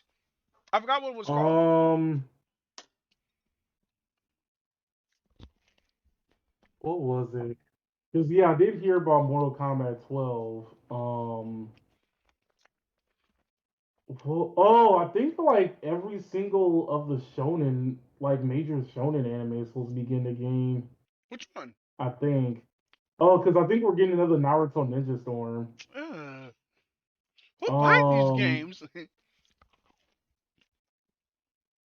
and I think we're supposed to be getting a One Piece game. I'm not too sure, but I don't know if that's already existing or something. The open world game? I think so. Hmm. But Oh, One Piece Odyssey. Yeah, yeah. with that said, when we get out of here, Yeah, we could do. Oh, wait. We didn't do what's up? question of the day. Oh, we did. Wait, was there a question of the day? Yeah, I put one in there. Where is it? It's under like my thing.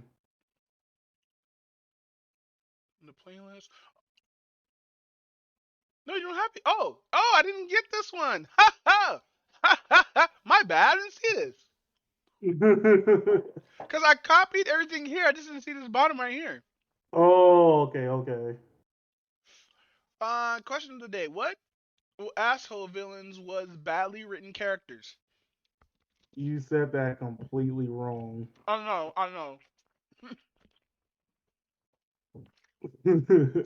Was All right, but asshole villains bad written characters? Is that the question?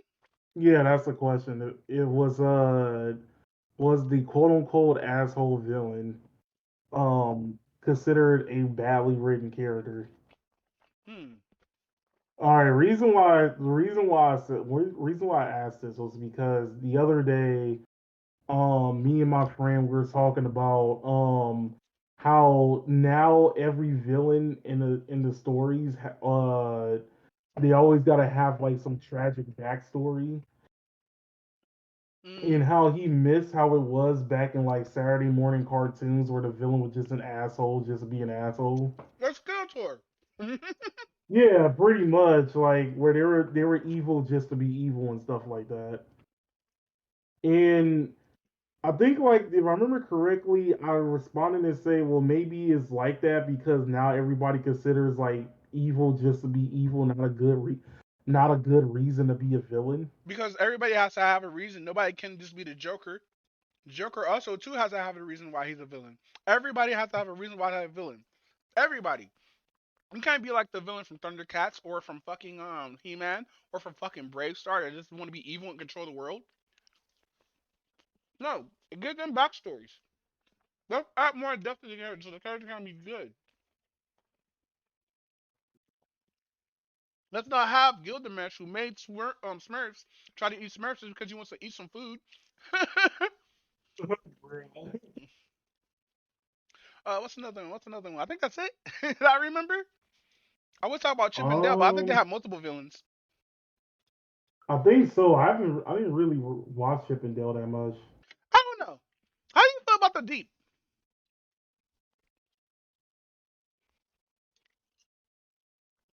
The Deep. Yeah, how do you feel about him? See, you're laughing. Oh my god, the Deep. This nigga consensually fucked the squid.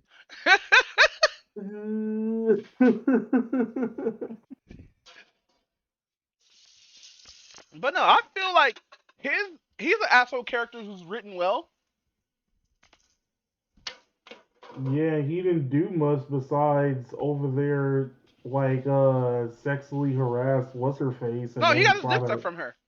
From her, yeah, yeah. that's what I said, sexually harass. Man, Like sexually assaulted.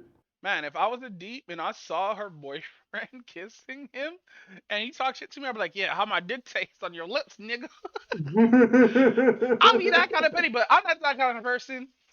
Unless like when I mean I'm not that kind of person, I mean rape. But I'm not that petty to be that kind of person unless the boyfriend's fucking with me.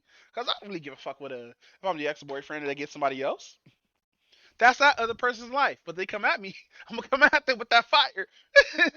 Like you wonder why she where I got from, right? Like, do you know?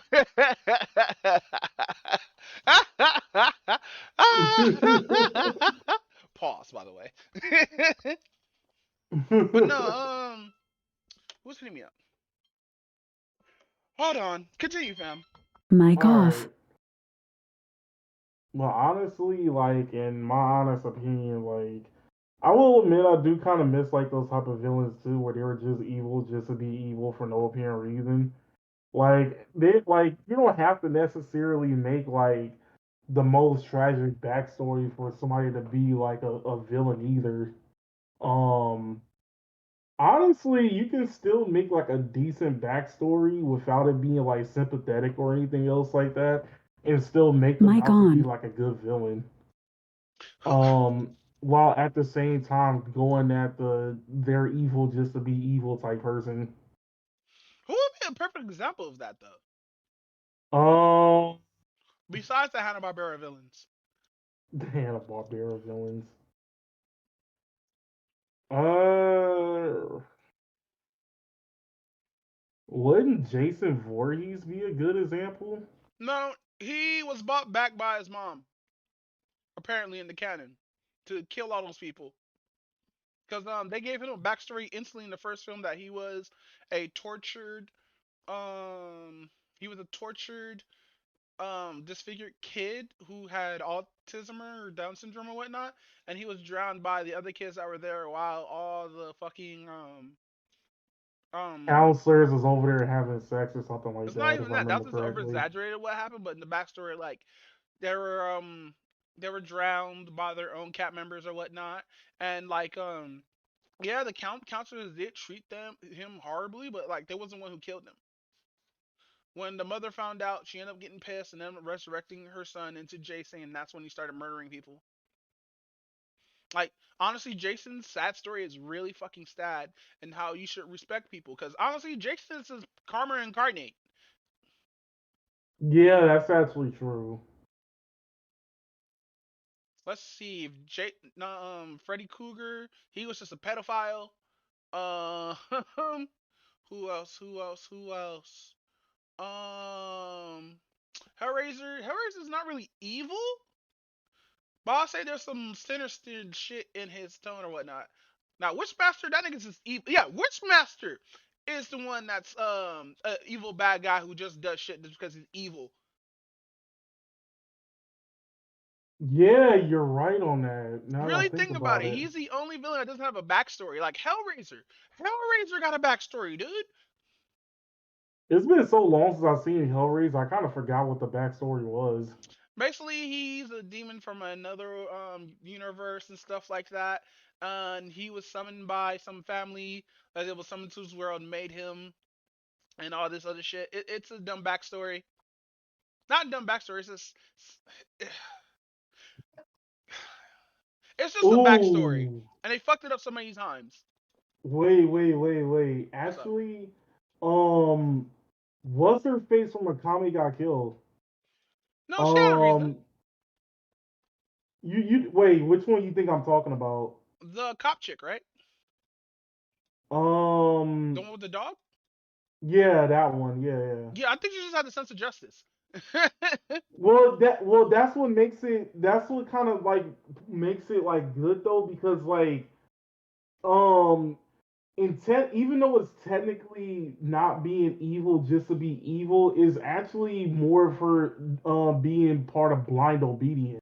Yeah. You see how a lot of like heroic characters stuff like that just ones who like just I will believe everything that the hero or the people of justice say even though it's wrong and we're murdering all these people who didn't have weapons. Even though you tell me True. that they're resistance, they're not resisting. Yeah, exactly. But I've killed kids anyway. Slash slash scissor chop. That's horrible, right? Imagine being a knight for good and turn out to be the bad guys.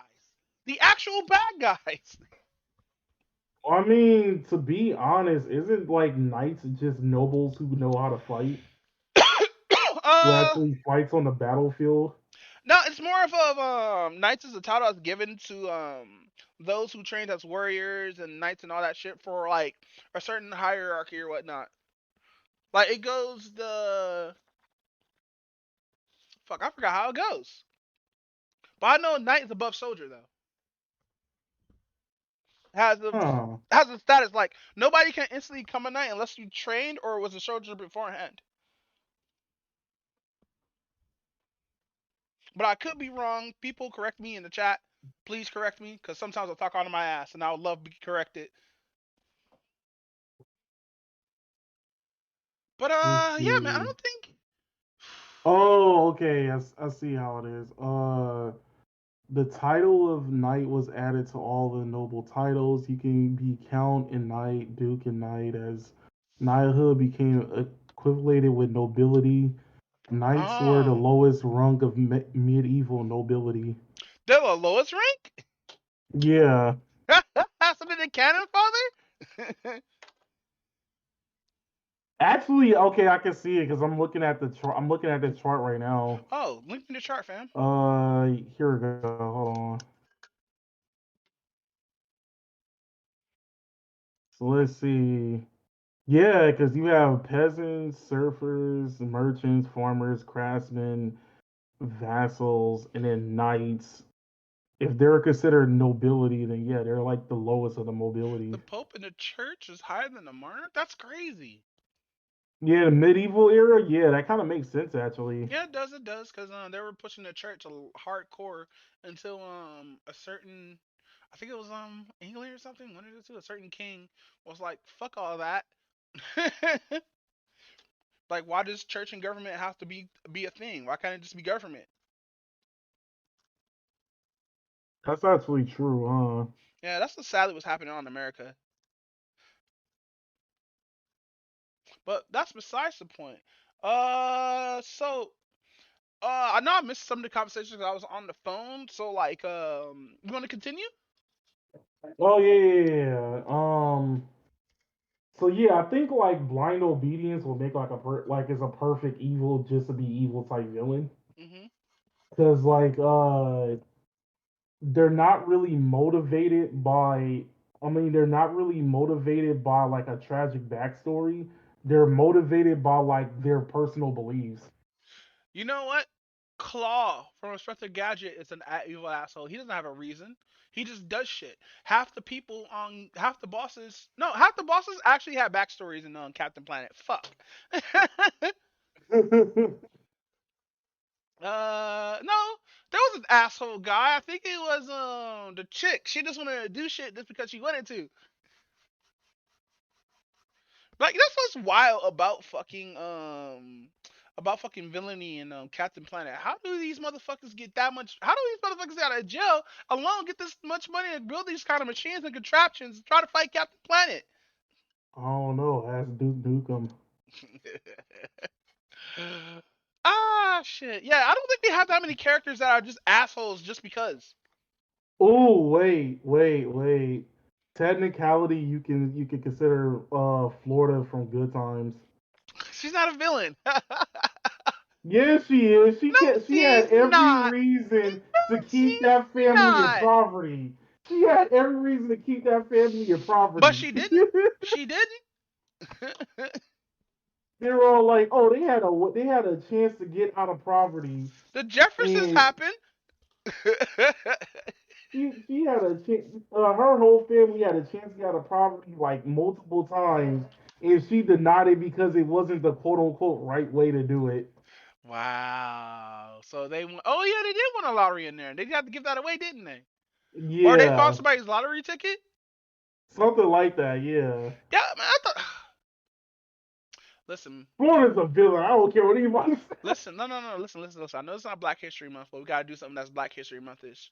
Just because we're down to earth and shit like that, doesn't mean black people want to stay in poverty. Especially black back then. That was a real black family who took that lottery ticket and ran to the fucking liquor store like it was fucking home dude from Charlie and the Charlie Factory. Talking about I got the golden ticket.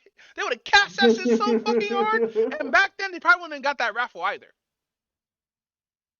They True. probably gave some another person. True. Temporary layoffs, good times, hanging in a jury, good times, something. I don't know the words. She's like the legitimate definition of blocking your blessings. Damn, bro. She's like, this is not the way that Jesus wanted it to be. Like, fuck it, Jesus, I'm trying to get paid. Man, shows try to teach messages back then that still don't won't apply to like now. Like only like some of them will, but like nowadays I don't think that shit applies anymore, bro. Cause How like come they don't want me, we man? still get the same shit just in different eras and shit. Like I bet you there's another show that's just like Good Times that's on right now, but it's just more hardcore. I wouldn't be surprised. Also, It's probably buddies, it's probably buddies. somewhere on Netflix. Yeah. Oh, fucking! I got into that bodies meme from Snowfall and I hate it. Why? Cause I heard it using a sample. I didn't know somebody used it in the sample. Yeah, somebody that some Discord that I heard use the sample. It was pretty cool. Oh, Cause he reverbed he put an echo to the song or whatnot. Yeah, like I don't think we need any more villains with backstories anymore. Like remember when Disney villains just did shit just because? Remember how yeah, remember exactly. how the chick from Sleeping Beauty put the chick to sleep because she was the fairest of them all, just to be a bitch. Remember when Ursula stole this woman's voice just so she could sing? Because she didn't have a singing voice, even though she was played by a black queen, I think. I think so. I kind of forgot who did the singing parts of Little Mermaid. Hey, about Disney, did you see Tinkerbell? I didn't see it, but I heard like Tinkerbell is black now or something like Yes, that. she's covered in melanin, which, listen, I understand the Little Mermaid shit, but unless this actress is a good actress, why, fam? What? Tinkerbell did kind of Oh, have wait, the wait, sass we of lost some black. of you a little bit. You gotta rewind that. Oh. I was like, to be fair, like Tinkerbell did kind of have the sass of a black woman. Yeah, I thought she was light skinned for the whole time until I saw all that blonde hair. Like, she has a figure of a black woman, of a light skinned woman. Just throw some red hair in there, call her Ice Spice. Yo, Ice Spice is my new crush. I'm sorry. I know I'm being perverted and shit, but Ice Spice is gonna have to be my friend. Pete Davidson is here to tell you that you're too Listen, late. I don't care about his tennis dick, okay? Pause. I'm trying to get in. Maybe we tag team. Maybe I do it like a fucking wrestling game. We have to press the button to tag in. Oh yeah. But nah, man, I'm so jealous that like Pete Davidson is clapping that. Damn, that's an upgrade. That's an upgrade. That's a dead ass upgrade. He went from Kim Kardashian, who was like fucking probably Garbo, to fucking Ice Spice, my crush. I feel like I'm being NTR'd here. God damn it. Pete Davidson over here being the ugly bastard of my waifu, and I don't know how Kanye feels. Damn. This is all a joke, people. All a fucking joke. Which, by the way, I miss Kanye. Well, I don't I know, hope and he's okay. I know you got well, his I deal don't with know, Go ahead. and I was about to say Kanye might do something in a little while because Antonio Brown already did something. What did Antonio Brown do? He bought a football arena football team. What the fuck? Why? Don't Is it a winning team? I never like really followed arena football, so I don't even know. Damn. What if it's all the off-season players who didn't get to play? It sounds about right, actually. What if all like the free agents end up playing arena football, which is like, I guess it's much hardcore because they have hockey rules with tackles. Yeah, I think so. Because I think they have like walls, right? Only I think so. I think like the only thing I know for a fact about arena football is like it's shorter than a normal football field. Yeah, I think it's like 4/5. Yeah, it's like 4/5 of the football field. That's all I know. I know it's like what? No, it's 75%. It's 75%. Oh, okay, okay. So instead of you having 100 yards, you have to only do over a little bit over 16, I think. I could be wrong, but yeah, man, that's wild that we can't think of a villain that's a really good asshole just because. But we do need that. I would say Frieza, but they gave that nigga an instant backstory. He's like, nah, he's racist, but he also was told by Barris. He can't just do it just because he was racist.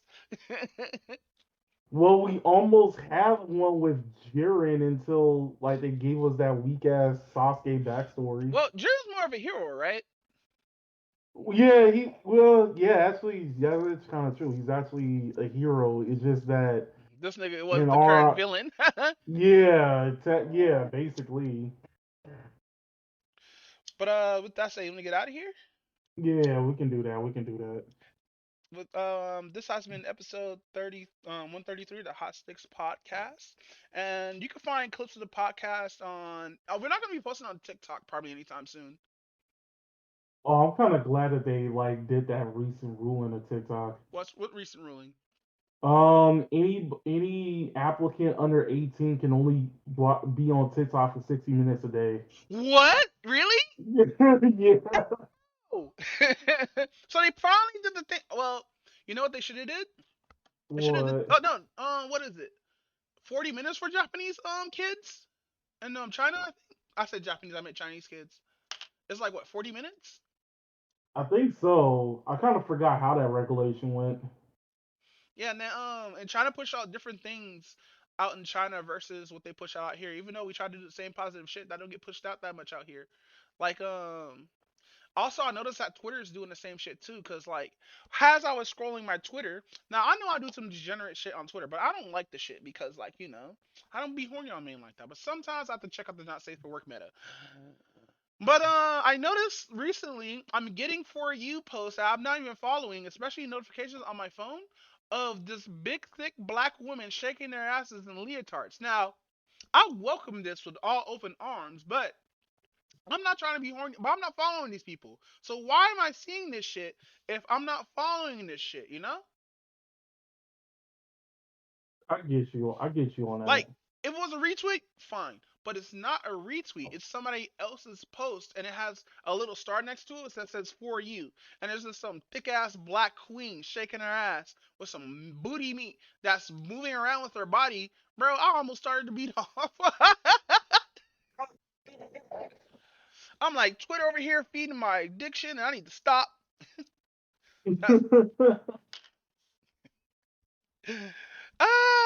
This episode fucking what? You can catch clips of the podcast on Twitter at Hot6C because we don't have Hot Six clips in fully.